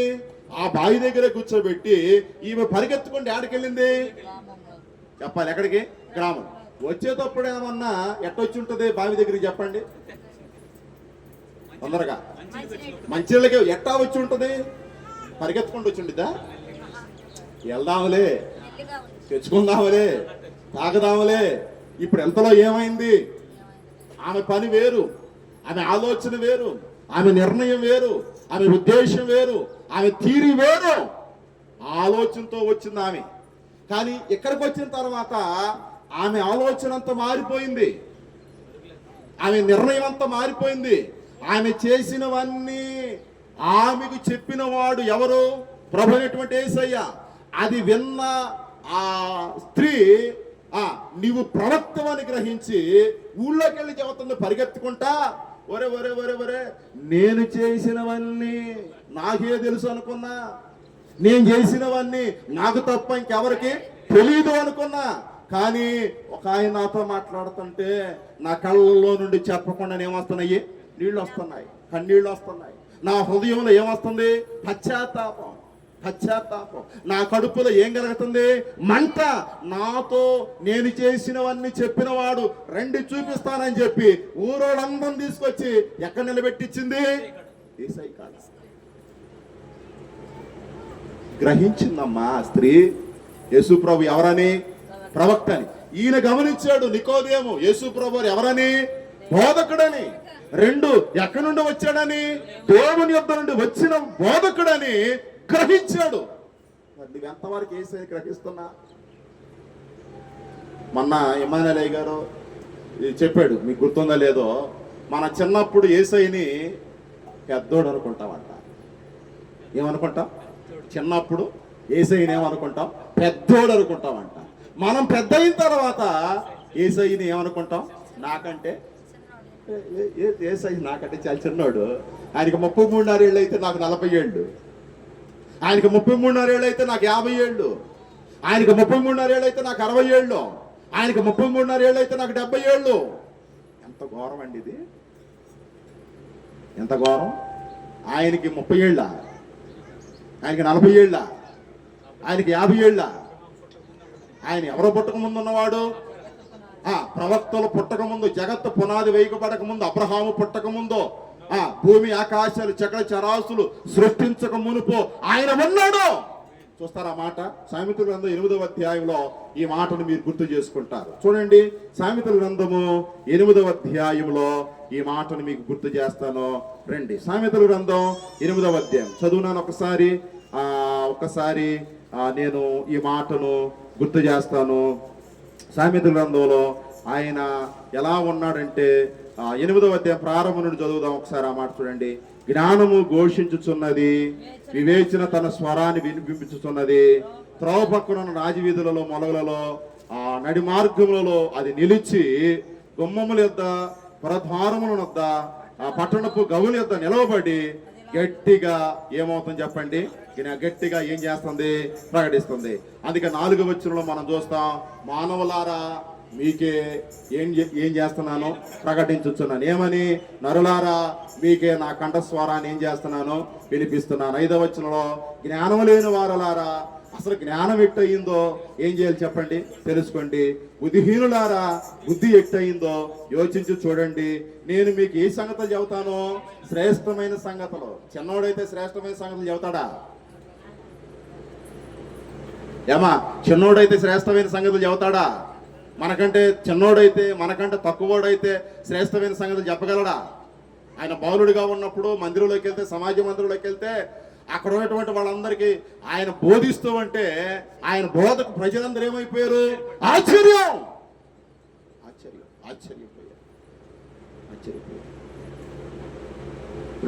దేవుని పై చాలా మందిలో కనపడతలా, దేవుని చాలా తక్కువగా చూస్తున్నాం. కానీ ప్రవక్త అయినటువంటి సమరయ స్త్రీ ప్రవక్తని గ్రహించింది. ఇగో ఈ నికోదేము ఏమని గమనించాడు? నువ్వు బోధకుడు అని గమనించాడు. రెండవది ఆయన దేవుని అందుడు వచ్చినటువంటి వాడని గ్రహించాడు. తర్వాత అక్కడే కంటిన్యూషన్ చేద్దారండి. నేను ఎరుగుదును దేవుడు అతనికి తోడయ్యుంటేనే గాని నీవు చేయుచున్న సూచి క్రియలను ఎవడో కూడా అంటే యేసు ప్రభు చేసినన్ని సూచి క్రియలో, యేసు ప్రభు చేసినన్ని మహత్కార్యాలు, యేసు ప్రభు చేసినన్ని అద్భుతాలు ఎవరు కూడా ఇంత వారికి చేయలే. అందుకే యోహాను సువార్త ఆఖరి అధ్యాయం ఏమంటది? ఆయన గూర్చిన మాటలు గాని, ఆయన చూసిన బోధ గాని, ఆయన చేసిన అద్భుతాలు గాని చెప్పాలన్నా, రాయాలన్నా, పలకాలన్నా ఏం చాలదో? భూలోకమైనను చాలదు. చూడండి, నికోదేము దేవుణ్ణి ఎంత గొప్పగా ఇచ్చుతున్నాడో, నికోదేము ఎంత గొప్పగా దేవుణ్ణి తలబోస్తున్నాడో, నికోదేము దేవుని ఎంత గొప్పగా నిర్ణయిస్తున్నాడో చూడండి. ఒక అధికారి, ఒక అగ్రకులం వ్యక్తి యేసు ప్రభుని అందరూ తక్కువవానిగా, చిన్నవానిగా చూస్తే, కానీ నికోదేము మాత్రం ఎలా చూస్తున్నాడు? యేసు ప్రభుని గొప్పవాడిగా చూస్తున్నాడు. గొప్పవాడిగా చూస్తున్నాడు. మరి నువ్వెందుకు దేవుని గొప్పవాడిగా చూడలేకపోతున్నావు? నీవెందుకు యోగ్యమైన వాడిగా యేసు ప్రభుని చూడలేకపోతున్నావు? గమనించాలి జాగ్రత్త. తర్వాత 3వ వచనం చదువుతారండి. అందుకు యేసు అతనితో చెప్పండి, ఒకడు క్రొత్తగా జన్మించితేనే గాని అతడు దేవుని రాజ్యమును చూడలేడని నీతో నిశ్చయముగా చెప్పుచున్నాను. పిల్లరా, నికోదేము వచ్చిన ఉద్దేశం ఏంటి? యేసు ప్రభు చెబుతున్న ఉద్దేశం ఏంటి చెప్పండి? నికోదేము ఎందుకు వచ్చాడు? 2వ వచనం 2వ వచనంలో ఏం చూసాం మనము? బోధకుడని ఒప్పుకున్నాడు. 2 దేవుని యొద్ద నుండి వచ్చిన వాడని ఒప్పుకున్నాడు. దేవుడు అతనికి తోడుగా ఉన్నాడని ఒప్పుకున్నాడు. ఆయన అద్భుతాలు సూచక్రియలు చేసేవాడని ఒప్పుకున్నాడు. సరే మంచిదయ్యా చెప్పాలి కదా యేసు ప్రభు. అంతే, బోధకుడని ఒప్పుకున్నందుకు ఇంకా ఏంది? దేవుడు తోడుగా ఉన్నాడు, దేవుని యొద్ద నుండి వచ్చినాడని చెప్పినప్పుడు, 2వ వచనం చెప్పినప్పుడు, ఇప్పుడు నన్ను ఎవరైనా మెచ్చుకున్నారు, మంచిదయ్యా అనాలి కదా నేను. వెంటనే యేసు ప్రభు వారు ఏమన్నాడు? 3వ వచనం చూడండి, ఏమన్నాడు? ఒకడు మంచిదని చెప్పాల్సింది పోయి యేసు ప్రభు గారు ఏం చెబుతున్నాడు చూడండి. ఏమన్నాడు చూడండి. అందుకు యేసు అతనితో ఒకడు క్రొత్తగా జన్మించితేనే గాని అతడు దేవుని రాజ్యమును చూడలేడని నీతో, అంటే ఖచ్చితంగా చెబుతున్నా, ఖచ్చితంగా చెబుతున్నాడు నికోదేముతో. అంటే దేవునికి ఈ 3వ వచనంలో మనం గ్రహించాలి, ముఖస్తుతి చేయటం ఇష్టం లేదు. యేసు ప్రభుకి శుద్ధి చెప్పటం ఇష్టం లేదు. యేసు ప్రభుకి ఉన్నది ఉన్నట్టే చెప్పేవాడు. యేసు ప్రభు వారు ఒక మాట అయినా ఒక పొల్లైనా కలిపి చెప్పేవాడు కాదు. మనమైతే ఏం చేస్తాం? తోకలు కలుపుతాం, పొలులు కలుపుతాం. మనమైతే ఉన్నది లేనట్లు, లేనిది ఉన్నట్లు ఏం చేస్తాం? మార్చేస్తాం. అది చేస్తామండి, ఇది చేస్తామండి, అట్ట చేస్తామండి, ఇట్ట చేస్తామండి అని అంటాం. మనుషులం కదా, చేయలేం. మనుషులం కదా, మన వల్ల కాదు. మనుషులం కదా, మన వల్ల జరగదు అది. మనుషులకి ఎన్నో కోరికలు ఉంటాయి, మనుషులకి ఎన్నో ఆశలు ఉంటాయి, మనుషులకి ఎన్నో నిర్ణయాలు ఉంటాయి, మనుషులకి ఎన్నో ప్రణాళికలు ఉంటాయి. కానీ చివరికి యెహోవా తీర్మానం ఏమైంది? స్థిరమైంది. కాబట్టి ఇతడు వచ్చిన కాన్సెప్ట్ దేవునికి అర్థమైంది. మనుషులు పైరూపాన్ని చూస్తారు కానీ దేవుడు ఏం చూసేవాడు చెప్పండి? హృదయాంతరంగా. ఇందాక రోమపత్రికలు మనం చూస్తాం, ప్రభు మనస్సు ఎరిగిన వాడేవాడు. ఎక్కడ ఆ నికోదేము మనస్సు ఎవరు ఎరిగారు? ప్రభు ఎరిగాడు. ఈ ఆరాధనకు వచ్చిన దేవుని బిడ్డారా, నికోదేము ఏ ఉద్దేశం వచ్చాడో తెలియదు, కానీ నికోదేము మనస్సును ప్రభు వారు ఏం చేశాడు చెప్పండి? ఎరిగాడు. ఈ ఆదివారం ఆరాధనలో నీ మనస్సు దేవుడు చూస్తున్నాడు, నీ హృదయాన్ని దేవుడు చూస్తున్నాడు, నీ ఆలోచన దేవుడు చూస్తున్నాడు, నీ తలంపులు దేవుడు చూస్తున్నాడు, నీ శరీరంలో ఉన్న ప్రతి అవయవాన్ని అణువణువును దేవుడు ఏం చేస్తున్నాడు చూడండి, గమనిస్తున్నాడు, పరీక్షిస్తున్నాడు. నువ్వు మంచి ఉద్దేశంతో కూర్చున్నావో, చెడ్డు ఉద్దేశంతో కూర్చున్నావో దేవుడు గమనిస్తున్నాడు, దేవుడు చూస్తున్నాడు. అందుకనే నువ్వు మంచిగా కూర్చుంటే తప్పకుండా ఆశీర్వాదం నీదే. ఆమేన్, హల్లెలూయా. ఒకవేళ చెడ్డగా కూర్చుంటే, వేరే వేరే ఉద్దేశంతో కూర్చుంటే దేవుని నీది కాదు, ఆశీర్వాదం నీది కాదు, స్వస్థత నీది కాదు. అది నీ పక్కనే ఉన్న వ్యక్తికి ఏమైపోయింది? ఫార్వర్డ్ చేయబడింది, అది వెళ్ళిపోయింది. నీకు రావాల్సిన దీవెన, నువ్వు అందుకోవాల్సిన దీవెన నువ్వు పొందుకోలేకపోతున్నావు అనంటే నీకు ఏమి లేదు? సరైన మనస్సు, హృదయము లేదు. కానీ నికోదేము మనస్సు ఎరిగి ఇప్పుడు నికోదేముతో దేవుడు చెబుతున్న మాట, ఒరే బాబు, నువ్వు చెప్పినవన్నీ బాగానే ఉన్నాయి, నేనెవరిని? బోధకుడినే. నేనెవరిని? దేవుని వద్ద నుండి వచ్చిన వాడిని.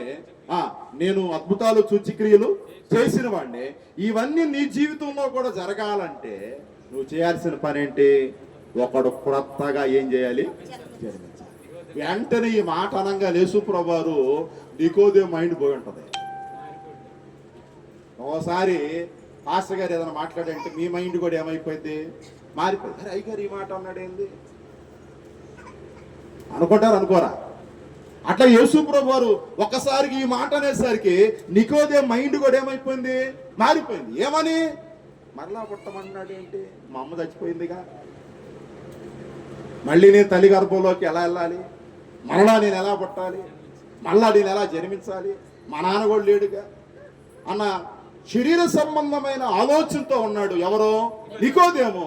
కానీ యేసుప్రభువు వారు చెప్పింది మాత్రం ఆత్మ సంబంధమైంది. మరలా జన్మించడం, మరలా పుట్టడం అంటే నీటి మూలముగాను ఆత్మ మూలంగాను బాప్తిస్మము ద్వారా మరలా ఏమవ్వాలి చెప్పండి? జన్మించాలి. పిల్లరా, మనం ఫస్ట్ తల్లి గర్భంలో నుంచి పుడితే, రెండు నీటి మూలంగా ఆత్మ మూలంగా మళ్ళీ మనం ఏం చేయాలి చెప్పండి? జన్మించాలి. ఒకవేళ తల్లి గర్భంలో నుంచి పుడితే మనకేముందనంటే తీర్పు ఉంది. కానీ ఆత్మ మూలంగా కానీ పుడితే, నీటి మూలంగా కానీ పుడితే మనకేం లేదు? తీర్పు లేదు. ఒకవేళ నువ్వు తప్పిపోతే, జారిపోతే మళ్ళీ తీర్పు ఉంది. ఒకవేళ నువ్వు పడిపోతే, మళ్ళా నువ్వు దేవునికి దూరం అయితే, మళ్ళా నువ్వు దేవునికి ఎడమైతే నీకు తీర్పు ఉంది. కానీ ఆత్మ మూలంగా పుట్టిన నాట నుండి ప్రభుకి ఇష్టమైన వాడిగా జీవించావనుకో, ప్రభుని సంతోషపెట్టేవాడిగా బ్రతికేవనుకో, నీకేమి లేదు చెప్పండి? తీర్పు లేదు. అందుకనే నికోదేముతో దేవుడు చెబుతున్నాడు, మరలా ఒకడు ఏమవ్వాలి? క్రొత్తగా జన్మించాలి అని అతనితో చెప్పినప్పుడు చూడండి, అతడు దేవుని రాజ్యమును చూడలేడని మీతో నిశ్చయముగా చెప్పుచున్నాను. 4వ వచనం, అందుకు నికోదేము, ముసలవాణ్ణి కదా, మనుషుడు ఎలాగూ జన్మించగలడు? రెండో మారు తల్లి గర్భంలో మరల ఎలా ప్రవేశింపగలడని మళ్ళీ ఎవరిని అడుగుతున్నాడు? ఫస్ట్ వచ్చి యేసు ప్రభుని ఏమడిగాడు? నువ్వు బోధకుడు అని అన్నాడు. మరలా రెండోసారి ఏమంటున్నాడు? యేసు ప్రభు అడిగిన దానికి 4వ వచనంలో, అయ్యా నేను ముసలివాడిని కదా, మళ్ళా మనుషుడు ఎలాగూ జన్మించగలడని, మళ్ళా రెండో మారు తల్లి గర్భంలో ఎలా ప్రవేశింపగలడని ఎవరిని అడుగుతున్నాడు? యేసయ్యని అడుగుతున్నాడు. 5వ వచనం, యేసు ఎట్లా, నేను ఒకడు నీటి మూలముగాను ఒకడు ఆత్మ మూలముగాను జన్మించితేనే గాని దేవుని రాజ్యములో ప్రవేశించలేడని. ఇందాక 3వ వచనంలోనేమన్నా క్రొత్తగా జన్మించాలన్నాడు. 4వ వచనంలో ఏమన్నాడు? 5వ వచనంలో ఏమన్నాడు? ఒకడు నీటి మూలంగాను ఒకడు ఆత్మ మూలంగాను ఏం చేయాలి? జన్మించాలి. 3వ వచనంలో ఏమన్నా కొత్తగా జన్మించాలన్నాడు. 5వ వచనంలో ఏమన్నా ఒకడు నీటి మూలముగాను ఆత్మ మూలంగాను ఏం చేయాలి? జన్మించాలి. ఇక మనము 6వ వచనంలోకి వస్తారండి. శరీరం మూలముగా జన్మించినది శరీరమును, ఆత్మ మూలముగా జన్మించినది ఆత్మనై ఉన్నది. మీరు క్రొత్తగా జన్మింపవలనని నేను మీతో చెప్పినందుకు అంటే ఇప్పుడు ప్రభు నికోదేము మనసు ఎరిగి మరలా తల్లి గర్భంలోకి మరలా ఎలా పుట్టాలి మమ్మ లేదా అనే ఆలోచనతో ఉన్నాడు కదా. వెంటనే అది గమనించిన యేసయ్య, నికోదేమా నేను చెప్పినందుకు నువ్వు ఆశ్చర్యపడాల్సిన పని లేదు, మమ్మ లేదే మా నాన్న లేడని బాధపడాల్సిన పని లేదు. నువ్వు చేయాల్సిన పని ఏంటి? 5వ వచనంలో నీటి మూలంగా జన్మిస్తే చాలు. నువ్వు చేయాల్సిన పని ఏంటి? ఆత్మ మూలముగా జన్మించితే చాలు. ఒకవేళ నీటి మూలంగా ఆత్మ మూలంగా జన్మించితే నీకేం లభించింది? దేవుని రాజ్యం, పరలోక రాజ్యం. ఈ త్రిత్వకాల పండుగ ఆరాధనలో మన దేవుని దగ్గరికి ఎందుకు వస్తున్నామనంటే, దేవుని ఎందుకు మనం ఆరాధిస్తున్నామనంటే ఆ పరలోకం కోసమేగా, ఆ పరలోకంలో ప్రవేశించడానికేగా, ఆ పరలోకంలో ఉండటానికేగా. ఈ లోకంలో ఉద్యోగం ఉన్నా లేకపోయినా, ఈ లోకంలో ధనం ఉన్నా లేకపోయినా, ఈ లోకంలో ఇల్లు ఉన్నా లేకపోయినా, ఈ లోకంలో వస్త్రం ఉన్నా లేకపోయినా దేవుని దగ్గరికి ఎందుకు వస్తున్నాం? పరలోకం కోసం. ఎక్కడ పొందుకోలేనివి అక్కడ పొందుకోవాలనే కదా, ఎక్కడ అనుభవించలేనివి అక్కడ అనుభవించాలనే కదా, ఎక్కడ ఆశించలేనివి అక్కడ ఆశించాలనే కదా. అందుకనే యేసు ప్రభు వారి ఉద్దేశం ఏంటంటే, నువ్వు ఇక్కడ అధికారివే, నువ్వు ఇక్కడ గొప్పవాడివే, ఇక్కడ నీ కులం నీ గోత్రం గొప్పదే కాదని నేను అంటలా. కానీ ఎక్కడ గొప్పవాడివైన నీవు దేవుని రాజ్యంలో కూడా ఏమవ్వాలి? గొప్పవాడు అవ్వాలి. పరలోక రాజ్యంలో కూడా గొప్పదాన్ని అవ్వాలి. నేను అంటాను ఈ ఉదయకాల ఆరాధనలో ఎక్కడా నువ్వు పేదరికం దరిద్రత అనుభవించావు, రేపు అక్కడ పేదరికం దరిద్రం అనుభవిస్తే ఎట్లా? ఎక్కడ ఉద్యోగం లేదు, రేపు అక్కడ నీకు ఉద్యోగం లేకపోతే ఎట్లా? ఎక్కడ కష్టాలు పాలయ్యో, రేపు అక్కడ కూడా కష్టపాలైతే ఎట్లా? అందుకనే ఎక్కడ పొందుకోలేనివన్నీ, ఎక్కడ అనుభవించలేనివన్నీ అక్కడ నీకు ఇవ్వటానికే దేవుడు నీతో నాతో మనతో చెబుతున్నాడు, ఒక్కడు క్రొత్తగా ఏమవ్వాలి? అది ప్రభు కోరుకుంటుంది, అది ప్రభు చెబుతుంది. ఆ మాటకి మనము 6వ వచనంలో ఏం చెబుతున్నాం, 6వ వచనంలో ఏం చూస్తున్నాం, 7వ వచనంలో ఏం చూస్తున్నాం అంటే, నేను ఈ మాట చెప్పినందుకు మీరు ఆశ్చర్యపోవాల్సిన పని లేదు. బాప్తీసం తీసుకోవాలని చెప్పాను, తీసుకోవాల్సిందే. నీటి మూలంగా జన్మించాలని చెప్పి జన్మించాల్సిందే, ఆత్మ మూలంగా జన్మించాల్సిందే. నేను చెప్పినందుకు మీరు ఆశ్చర్యపోవాల్సిన పని లేదు అని అంటూ ఈ మాటలు విన్నటువంటి నికోదేము 9వ వచనం అన్నాడు చూడండి. 9వ వచనం ఏమన్నాడు? అందుకు నికోదేము ఈ సంగతులు ఎలాగూ సాధ్యములని ఆయనను అడగట. ఏ సంగతిలో? ఆత్మ మూలంగా నీటి మూలంగా జన్మించే సంగతులు ఏంటిది? ఒకడు కొత్తగా జన్మించడం ఏంటిది? అసలు నువ్వు చెప్పే బోధ ఏంటి? నువ్వు చెప్పే స్వార్థ ఏంటి? నువ్వు చెప్పే మాట ఏంటి? అసలు నేనెందుకు వచ్చాను? 9వ వచనంలో నికోదేము చూడండి. అందుకు నికోదేము ఈ సంగతులకు సాధ్యములని ఆయనను గట్టిగా నిలైశాడు. ఎవరిని? యేసు ప్రభుని కాస్త గట్టిగా ఏం చేశాడో నిలైశాడు. అప్పుడప్పుడు మనము కొంచెం కష్టంలో ఉన్నాం అనుకో, గట్టిగా ప్రార్థన చేస్తాం, ప్రభువా నాకు అది అయ్యా. కొంచెం కష్టాలు పోయినాయి అనుకో, ఇస్తే అయ్యో లేవలేదు, చేస్తే చేయి లేవలేదు అన్నట్టుగా చేస్తాం ప్రార్థన. ఇవన్నీ విన్నా నికోదేమో కాస్త గట్టిగా నిలేస్తున్నాడు. ఇది ఎలా సాధ్యమైంది ప్రభువా? ఇది ఎలా జరిగింది ప్రభువా? ఇది ఎలా అయింది చెప్పు, ఇది ఎలా జరిగింది? ఆదికాండంలో మనం చూస్తాం, యెహోవాకు అసాధ్యమైంది మీకు అసాధ్యమే. డాక్టర్ గారు చెప్పినవన్నీ మాత్రం సాధ్యమే. ఎవరు చెప్పినవన్నీ? డాక్టర్ గారు చెప్పినవన్నీ సాధ్యమే. గోంగూర తినొద్దు అంటాడు, అది సాధ్యమే, తినము. బంగాళదుంప తినొద్దు అంటాడు, తినము, అది సాధ్యమే. కానీ దేవుడు చెప్పాడే, ఏది పాప చేయొద్దు అన్నాడే, అవి మాత్రం సాధ్యపడవు. డాక్టర్ చెప్పినవన్నీ సాధ్యాలు పడతాయి, కానీ దేవుడు చెప్పినవన్నీ ఏం కావు చెప్పండి, సాధ్యపడవు. అందుకనే దేవుడు ఏమన్నాడంటే మీకు అది అసాధ్యమే, కానీ నాకు అసాధ్యమైంది ఏదన్నా ఉందా? నువ్వు నా దగ్గరికి రా, నా మాట విను, నేను చెప్పింది చేయి. కాబట్టి అప్పుడు నాలో ఉన్న శక్తి, నాలో ఉన్న ప్రభావం నిన్నేం చేసిద్ది? శక్తి కలిగిన వాడిగా, సాధ్యపరచగలిగిన వాడిగా మార్చిద్ది. మీకు తెలుసో లేదో, పేతురు గారు పౌలు గారు ఒక చోట సువార్త చెబుతున్నాడు. 2 అంతస్తుల 3 అంతస్తుల మేడలో నుండి ఒక కుర్రోడు యవనస్తుడు ఎక్కడి నుంచి పడ్డాడు? అయితే అనేవాడు ఎక్కడి నుంచి పడ్డాడు? పైనుంచి కింద పడ్డాడు. ఆ పౌలు గారు వాక్యం చదువుతుంటే ఆ వాక్యం వినే వాళ్ళందరూ అరే వీడు మేడగదిలో ఉండి కిటికీలో ఉండి కింద పడి జారిపడి ఏమైపోయాడు? చచ్చిపోయాడు, అరే అనవసరంగా ప్రాణం పోయిందని అనుకుంటున్నారు. కానీ పౌలు గారు ఏం చేశాడు చెప్పండి? ఆడి దగ్గరికి వచ్చి ఆడి కోసం ఏం చేశాడు? ప్రార్థన చేయగా ఏం జరిగింది? చచ్చిపోయిన ఆ వ్యక్తి ఏమయ్యాడు? బ్రతికాడు. సంఘం ప్రార్థిస్తే, సంఘం మరపెడితే, సంఘం వెలిపిస్తే చెరసాల్లో వేయబడ్డ పేతురు బయటకు వచ్చాడు రాలేదా?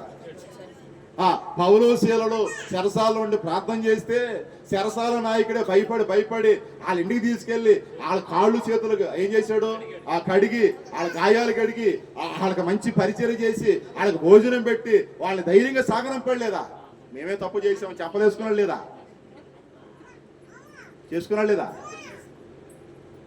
మనుషులకు అసాధ్యాలే, మనుషులకి కష్టాలే, మనుషులకి ఇబ్బందులే, మనుషులకి ఇరుకులే, కానీ దేవునికి ఏంది? సమస్తం కూడా సాధ్యం. కాబట్టి నికోదేము 9వ వచనంలో ఇవి ఎలా సాధ్యం? కొత్తగా జన్మించడం అంటే సామాన్యమైన విషయమా? ఆత్మ మూలంగా నీటి మూలంగా జన్మించడం అంటే ఇది సామాన్యమైన విషయమా? ఇవి జరగాలంటే నాలాంటి మనిషికి ఇవేంటి? అసాధ్యమే. కానీ దేవుడు అన్నాడు ఆదికాండంలో, యెహోవానైన నాకు అసాధ్యమైనది ఏదైనా ఉందా అని అంటూ 10వ వచనంలో ఈ నికోదేముకి అసాధ్యమైన దానిని దేవుడు దాన్ని సాధ్యం చేస్తాడు. చూడండి 10వ వచనం, యేసు ఇట్లా నేను నీవు ఇశ్రాయేలుకు బోధకుడు అయ్యుండి ఏంది అసాధ్యం అంటావు? ఏంది కష్టం అంటావు? నువ్వే బోధకుడివి, నువ్వే గొప్పవాడివి, నీకే అన్ని తెలుసు, నువ్వే అన్ని ఎరిగిన వాడివి, నువ్వే కష్టం అంటే నీ దగ్గరికి వచ్చే వాళ్ళకి ఇంకెంత కష్టం ఉంటుంది? నువ్వే కష్టం అంటే నీ దగ్గరికి వచ్చే వాళ్ళకి ఎంత ఇబ్బంది ఉంటుంది? అందుకే 10వ వచనం అన్నాడు, ఎట్లా నేను యేసు ఎట్లా నేను నీవు ఇశ్రాయేలుకు బోధకుడు అయ్యుండి వీటిని ఎరగవా?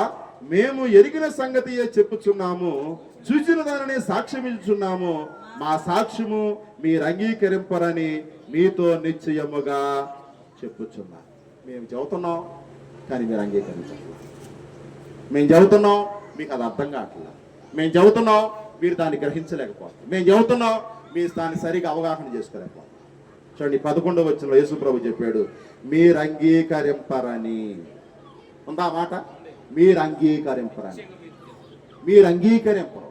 యేసు ప్రభు చెప్పే బోధ, సావుకుడు చెప్పే బోధ, ఇదిగో ఈ పరిశుద్ధ బైబిల్ చెప్పే బోధ ఈనాడు చాలా మంది, ఆఖరికి క్రైస్తవులని పేరు పెట్టుకున్నామే మనం కూడా అంగీకరించలేము. దేవుడి కార్యం చేస్తాడు, దేవుడి అద్భుతం చేస్తాడు, దేవుడి మేలు చేస్తాడంటే మళ్ళీ ఎక్కడ వచ్చావు? చిన్న సందేహం. జరిగిద్దా? ఇది అయ్యిద్దా? చిన్న సందేహం. కాబట్టి క్రీస్తునందు ప్రియ దేవుని సంగమా, దేవుని బిడ్డారా, నికోదేము అంత గొప్పవాడే ఎడక రాగలిగాడు? దేవుని దగ్గరికి రాగలిగాడు. దేవునితో ముఖాముఖిగా ఏం చేయగలిగాడు? మాట్లాడగలిగాడు. దేవునితో మాట్లాడాడు, దేవుడు అతనితో మాట్లాడాడు. కానీ దేవుడు చెప్పిన మాటలు నికోదేము అంగీకరించాడా? అంగీకరించాడు. మరలా అతని కన్నులు తెరుచుటకు దేవుడు చెప్పిన సంగతి ఏందో తెలుసా? 14-15 వచనాలు చూడనా. అరణ్యములో మోషే సర్పమును ఎలాగో ఎత్తానో అలాగే విశ్వసించు ప్రతివాడును. నికోదేమా, మోషే సర్పం ఎలా ఎత్తాడో చూడండి. అరణ్యములో మోషే సర్పమును ఎలాగో ఎత్తానో అలాగే విశ్వసించు ప్రతివాడు ఏం గాక నశింపక ఆయన ద్వారా నిత్యజీవం పొందినట్లు మనుష్య కుమారుడు. కాబట్టి ఈ సువార్త అన్నాడు దేవుడు చెప్పిన బోధ అన్నాడు. రాత్రి ఎవరు చూడకుండా దొంగసాటుగా వచ్చాడు. ఇతడు ఒక బోధకుడు, ఇతడు దగ్గర కులానికి చెందినవాడు, ఇతడు ఒక గొప్పవాడు, ఇతడు ఒక ధనవంతుడు. పేరుకు మాత్రం గొప్ప, కానీ జీవితం మాత్రం ఏంటి? జీరో. జీవితం మాత్రం జీరో. చాలాసార్లు దేవుని దగ్గరకు వస్తున్నాం, దేవుని మాటలు వింటున్నాం, కానీ మనసు మార్చుకునే దగ్గరకు వచ్చేవారికి నికోదేముకి నీకు నాకేమి లేకుండా పోయింది, తేడా లేకుండా. మరి 3 రోజులు సంఘక్షేమాభివృద్ధి కూడికలు ఆశీర్వాదకరంగా జరిగినాయి, దీవెనకరంగా జరిగినాయి, మేలుకరంగా జరిగినాయి. 2 దైవశంలో దేవుడు నిలబెట్టుకుని సంఘానికి, ఆత్మకు కావలసిన వర్తమానాన్ని దేవుడు మనకిచ్చాడు ఈ 3 రోజులు. మరి ఎంతవరకు నీవు ఆ వాక్యాన్ని విని సరి చేసుకున్నావో, ఆ వాక్యాన్ని విని దిద్దుకున్నావో నాకు తెలియదు. కానీ మరలా నికోదేవుని ఆదివారం నీకు గుర్తు చేస్తున్నాడు. నికోదేవు దేవుని మాటలు విన్నాడు, దేవుని దగ్గరికి వచ్చాడు, దాక్కుని వచ్చాడు. ఒక అధికారి, ఒక అగ్రకులానికి చెందినవాడు, కానీ దేవుడు చెప్పిన మాటల విషయంలో ఏమైపోయాడు? అతను చీడైపోయాడు. సరైనటువంటి అవగాహన లేకుండా పోయాడు. ఈ మాటలు వింటున్న మీరు, నేను, మనమందరం నికోదేములాగా ఉండొద్దు. లోపాలు సవరించుకుందాం, బలహీనతలు సవరించుకుందాం, ప్రభు మనసు ఎరగదాం, ప్రభుకి ఇష్టమైన వారికి జీవిద్దాం. నికోదేము వచ్చాడు కానీ దేవుని నుండి ఏ ఆశీర్వాదాన్ని పొందుకుని వెళ్ళలేకపోయాడు. మీరు కూడా వచ్చారు, ఈ 3 రోజులు వాక్యం విన్నారు. ఒకవేళ ఈ ఆశీర్వాదం పొందుకోలేకపోతే నికోదేముకి నీకు నాకు ఏముండదు, తేడా ఉండదు. మీరు, నేను, మనం చెప్పాలి. ఈ 3 రోజులు ఈ సంఘక్షేమాభివృద్ధి ఆశీర్వాద కోడికలు వెళ్తే ఈ ఆదివారం ఆరాధనలో నేను దీవించబడ్డానయ్యా, నేను ఆశీర్వదించబడ్డానయ్యా, లేక నా తప్పిదాన్ని, నా బలహీనత సవరించుకున్నానయ్యా, నా మాటను సరి చేసుకున్నా, నా చూపును సరి చేసుకున్నా, నా క్రియలు సరి చేసుకున్నా, నా నడకను సరి చేసుకున్నా. ఇదిగో నాలో ఈ బలహీనత ఉండేది, నేను దాన్ని తీసేసుకున్నాను. నాలో ఈ లోపం ఉండేది, నేను తీసేసుకున్నాను. నాలో ఈ పొరపాటు ఉండేది, నేను సరి చేసుకున్నానని ధైర్యంగా నువ్వు చెప్పగలవా? మనం పడిన ఈ ప్రయాస, మనం పడిన ఈ కష్టం, మనం పడినటువంటి ఆరాటం అది వ్యర్థంగా పోకుండా ఉండాలంటే ఖచ్చితంగా ఒక్క ఆత్మ అయినా విడుదల పొందితే దేవుని నామానికి ఏమొచ్చింది? మహిమ వచ్చింది. మనకేదో ధనం ఉండి ఈ కోటాలు పెట్టాల, మనం అందరం పేద స్థితిలో ఉండి, ఇంకొక మాటలో చెప్పాలంటే పనులు లేవు. పనులు అయిపోయింది. ఇప్పుడు మార్చిలో పనులు అయిపోయింది, పనులు అయిపోయినాయి, డబ్బులు లేవు చేతిలో.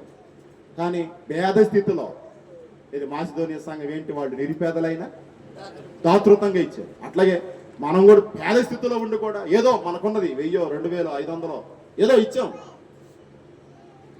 స్వార్థ విన్నాం, ఊర్లో మంచి పేరు. కానీ నేను సరిచేయబడకపోతే చేసిన ఈ పని అంతా కూడా ఏమైపోయింది? కానీ మనం సరి చేసుకుంటే ఈ పేరు ఎలా బలంగా నిలబడిందో దానికి దేవుని నామానికి ఏమొచ్చింది? మహిమ వచ్చింది. ఇంతకంటే ఏం కాదు. నువ్వు అనుకోవచ్చు నేను ఇచ్చిన 1000 ఏం జరిగిందని, నువ్వు అనుకోవచ్చు నేను ఇచ్చిన 2 లేవైనాయి అని. ప్రభు తన జీవ కవులలో రాసి ఉంచాడు. గట్టిగా చెప్పండి. నీవిచ్చిన ప్రతి రూపాయి ఆయన కవులలో రాశాడు. యథార్థంగా చెప్పగలను, నమ్మకంగా చెప్పగలను. నేను ఎక్కడ కూడా రాజీ పడే వ్యక్తిని కాదు, మీ అందరూ తెలుసు. రాజీ లేని సేవ, ఉన్నది ఉన్నట్టు మాట్లాడే వ్యక్తిని నేను. నా కన్ను దృష్టికి, నా చెవికి, నా నోటికి, నా దృష్టికి వచ్చిందంటే అది అడిగేదాకా కడిగేదాకా నేను ఊరుకోను.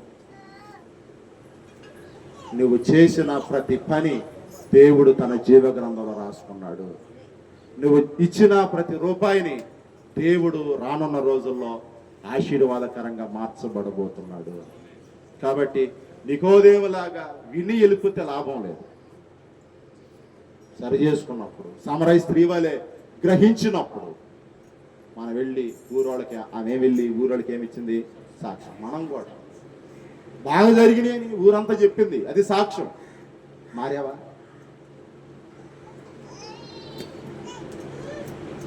ఇది కావాలి. బాగా జరిగినాయి, అది వేరు, అది సాక్ష్యం. మనం మారాం. ఇది కాబట్టి మారదాం, ప్రభు ఆశీర్వాదాలు పొందుకున్నాం. దేవుడి వాక్యాన్ని దీవించి ప్రభు ఆశీర్వదించును గాక. ఆమేన్. సమస్త జ్ఞానానికి మించిన దేవుని సమాధానం యేసుక్రీస్తు వల్ల మీ హృదయానికి తలంపులకి కావలి ఉండు గాక. దేవా నాయందు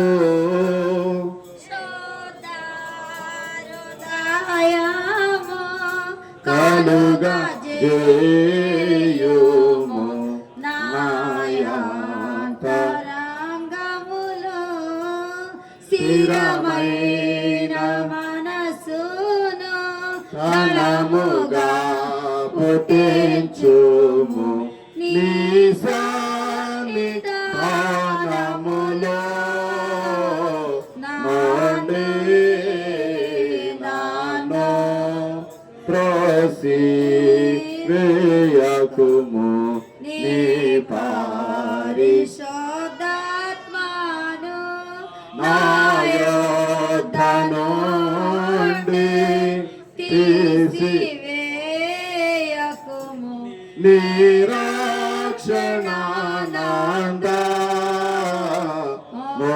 నాకు మారాలా పుట్టించుము సమాధి గల మనసు కలుగజేసి నన్ను దృఢపరచుము.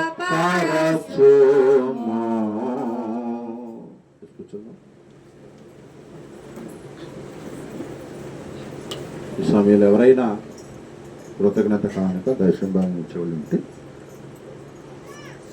లేచి ముందుకు రావాల్సిందిగా దేవుని నామంలో మనవి చేస్తూ ఉన్నాను.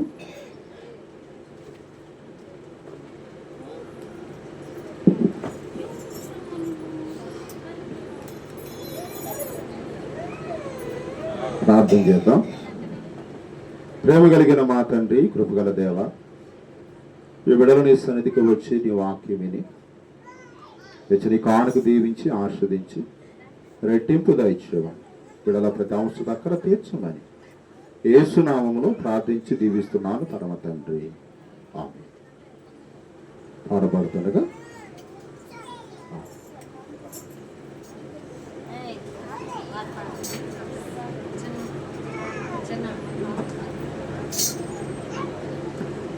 పాడుతుండగా సంకానుకలు తీసుకుందాం. నిత్యము స్తుతించిన నీ రుణము తీర్చలేము, సమస్తము నీకిచ్చిన నీ త్యాగం మరువలేము. నిత్యము స్తుతించిన నీ రుణము తీర్చలేము, సమస్తము నీకిచ్చిన నీ త్యాగం మరువలేము. రాజా రాజా రాజా రాజాకి రాజువు నీవు, దేవా దేవా దేవా దేవాకి దేవుడవు. రాజా రాజా రాజా రాజాకి రాజువు నీవు,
నీవే మాకున్న సకలాస్తు మాకున్న సకలాస్తు మా ప్రభువాయని నీవే గదా నీకిచ్చు అర్పణలో నీవిప్పుడు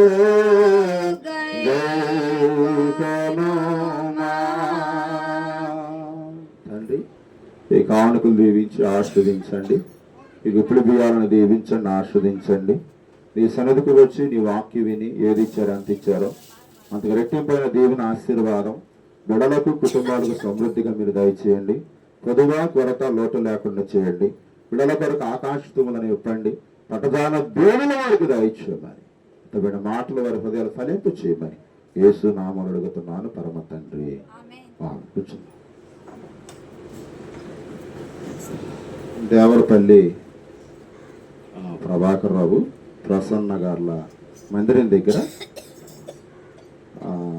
4వ మందిర వార్షిక ఆరాధనలు జరుగుతున్నాయి. దేవరపల్లి ప్రభాకర్ రావు ప్రసన్న పాశ్రమ గారి మందిరం దగ్గర అంటే పాలెంలో 4వ వార్షిక కార్యక్రమాలు సువార్త సభలు జరుగుతూ ఉన్నాయి. ఈ నెల 15వ తారీఖు ఇలా 15వ తారీఖు అనగా 20వ తారీఖు 21, 22 అనగా రేపు రాబోయే శుక్రవారము, శనివారం, ఆదివారము ప్రతి ఉదయం 10 గంటలకి ప్రతి రాత్రి 7 గంటలకి సువార్త సభలు జరుగుతూ ఉన్నాయి. కాబట్టి మన సంఘాన్ని కూడా వాళ్ళు ఆహ్వానించారు. కాబట్టి ఎవరి అనుకూలతను బట్టి వాళ్ళు ఈ 20, 21, 22 ఈ 3 తారీఖులలో పాలెంలో జరుగుతున్నటువంటి మందిర వార్షికోత్సవ కూడికలకు వెళ్ళాలనుకుంటే ఖచ్చితంగా వెళ్ళి ప్రభు నామాన్ని మహింపరచాల్సిందిగా ప్రభు సేవకుడిగా నేను మీకు మనవి చేస్తూ ఉన్నాను. చివరి ప్రార్థన ఆశీర్వాదంలోకి వెళ్దాం. దానికంటే ముందుగా తలతోటి పేతురు ఆటో కొనుక్కోవటం జరిగింది, అది అక్కడే ఉంది. రెండవది వాళ్ళ కుమార్తె అమ్మాయి Pravallika inter second year pass అయిన సందర్భాన్ని గుర్తు చేసుకుంటూ కృతజ్ఞతగా పలహారం తీసుకురావటం జరిగింది.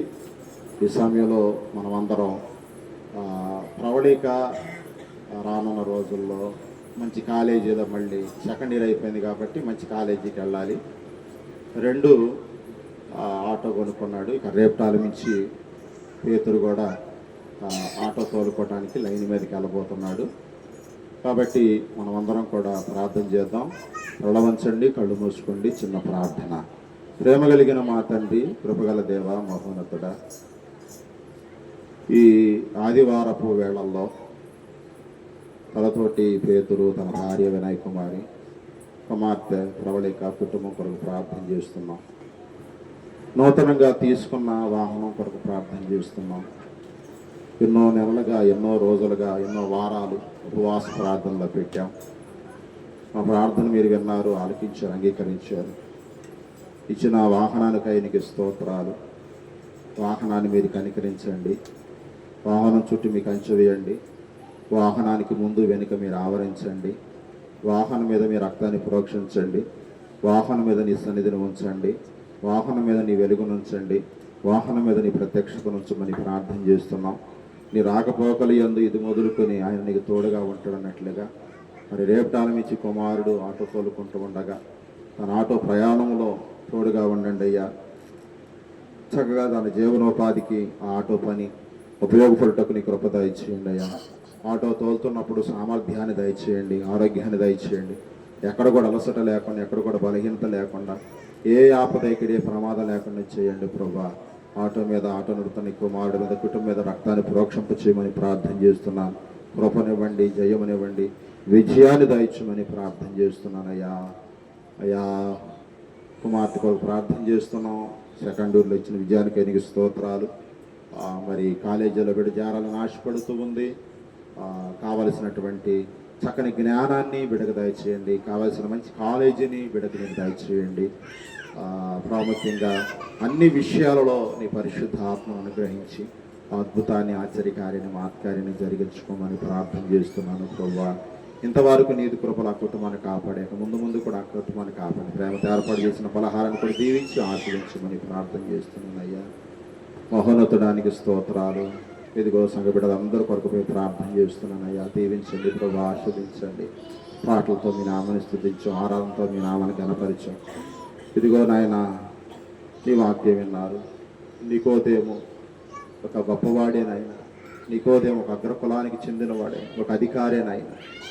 అలాంటి ఒక గొప్ప పేరు ప్రఖ్యాతులు కలిగినటువంటి నికోదేము రాత్రి వేళ ఎవరు చూడక మీ దగ్గరకు వచ్చాడు. తాను ఏది తీసుకోవాలని వచ్చాడో, ఏది పొందుకోవాలని వచ్చాడో దానిని పొందుకోకుండా వెళ్ళిపోయాడు నాయన. ఇదిగో నీ సన్నిధికి ఎన్నో సంవత్సరాలుగా మేము వస్తూ ఉన్నాం, ఎన్నో ఏళ్ళుగా నీ సన్నిధికి వస్తున్నాం. నీ వాక్యాన్ని అయితే వింటున్నాం, నీ మాటలు అయితే వింటున్నాం, నిన్నైతే ధ్యానిస్తున్నాం. కానీ మాలో రవ్వంతైన చలనం మార్పు లేదు నాయన. ఇకనైనా సరే మా మాట, మా తీరు, మా నడక, పడక, క్రియలు, ఊహల, ఉద్దేశాలు మార్చబడుటకు కృపను అనుగ్రహించమని ప్రార్థన చేస్తున్నాను. ఇదిగో ఈ ఆరాధన ముగించుకుని మా గృహాలకు వెళుతూ ఉన్నాం, ఈ ఆరాధన ముగించుకుని మా ఇళ్ళకి మేము వెళుతూ ఉన్నాం, ఈ ఆరాధన ముగించుకుని మా ప్రాంతాలకు మేము వెళుతూ ఉన్నాం. అయ్యా, నీ కృపలు మమ్మల్ని కాపాడమని ప్రార్థన చేస్తున్నాం. మా నడదినములు జరిగించిన అయ్యా సంఘ క్షేమాభివృద్ధి కూడికలను బట్టి నీకు స్తోత్రాలు. ఇదిగో ఎంతో ఘనంగా 3 రోజులు జరిగించావు నాయన. ప్రతి అవసరత, ప్రతి అక్కర మీరు తీర్చారు నాయన. ఇదిగో దానికి సహకరించిన, దానికి చేయూతనిచ్చిన, దానికి అర్పణ ఇచ్చిన, దానికి వస్తు రూపంలో ఇచ్చిన, ఏ రూపంలో సహాయపడ్డారో ప్రతి హస్తము దీవించబడునుగా కానీ, ప్రతి హస్తము ఆశీర్వదించబడునుగా కానీ, ప్రతి హస్తము ఒట్టులుగా కానీ, ప్రతి వారి కోరికలన్నీ తీర్చబడునుగా కానీ ప్రార్థన చేస్తున్నారు. దేని విషయాల్లో నైనా సహకరించారో వారందరూ దీవించబడుదురుగాక, వారందరూ వృద్ధిలోనికి వచ్చుదురుగాక, వారందరూ బలపరచబడుదురుగాక. వారిని క్షేమముతో నింపండి, కృపతో నింపండి, ఫలముతో నింపండి, ఆత్మతో, వెలుగుతో, ప్రభావముతో నింపండి నాయన. ఈ గొప్ప కార్యం వీళ్ళందరి జీవితంలో చేసి మహిమ మీరు పొందుకోమని, ఏ తగాదాలు లేకుండా, ఏ గొడవలు లేకుండా, ఏ ఆటుపోట్లు లేకుండా, ఏ సమస్యలు లేకుండా శాంతితో, సమాధానముతో అయ్యా మీరు నింపినందుకు, నడిపించినందుకు, జరిగించినందుకు మీకు కృతజ్ఞతాస్తుతులు, స్తోత్రాలు. అయ్యా, వాతావరణం విషయంలో మేము ప్రార్థించగా, చేతులెత్తికి మొరపెట్టగా సమయానికి ఆయన వాతావరణం అనుకూలంగా మార్చారు. స్త్రీల సమాజం వారందరూ, సంఘ బిడ్డలందరూనైనా వంట కార్యక్రమంలో సహకరించారు, ప్రార్థనలో సహకరించారు, అన్ని విషయాలలో సహకరించారు. సహకరించిన ప్రతి బిడ్డము మీరే దీవించి ఆస్వాదించమని, మేలుతో నింపి తృప్తిపరచమని, సమస్త ఘనత మహిమ నీకు ఆరోపిస్తూ యేసుక్రీస్తు నామములో ప్రార్థించి దీవిస్తూ ఉన్నాం పరమ తండ్రి. లోకమందున మా తండ్రి, నీ నామం పరిశుద్ధపరచబడును గాక, ఈ రాజ్యం మాకు వచ్చును గాక, నీ చిత్తం ప్రలోకమందు నెరవేరునట్టు భూమి యందు నెరవేర్చబడును గాక. అందులో ఆహారం నేడు మాకు దయచేయి. వాళ్ళ అపరాధము చేసిన వారు మేము క్షమించిన ప్రకారం అపరాధాలు క్షమించి చదువుల దాకా ఆదర్శం తప్పించి రాజ్యము, శక్తి, మహిమ నిరంతరము నీవై నావు తండ్రి. ఆమేన్. ప్రభు నిన్ను ఆశీర్వదించి దీవించుగాక. ప్రభు తన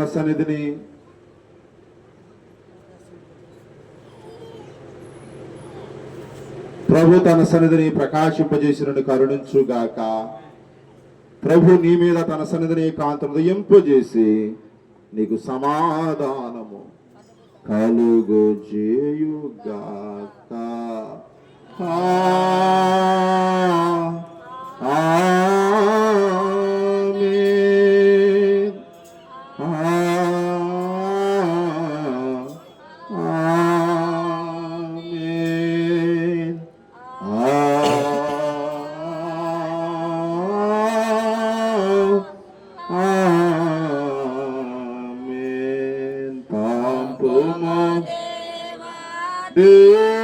దేవనలాతో పంపుము దయ చేత పతిత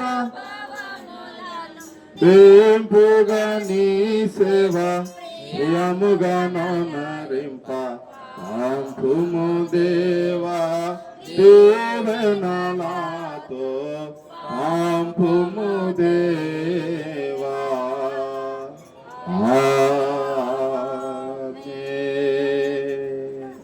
మీ అందరికీ వందనాలు. పలహారం తీసుకుని సెలవు తీసుకుంటాం.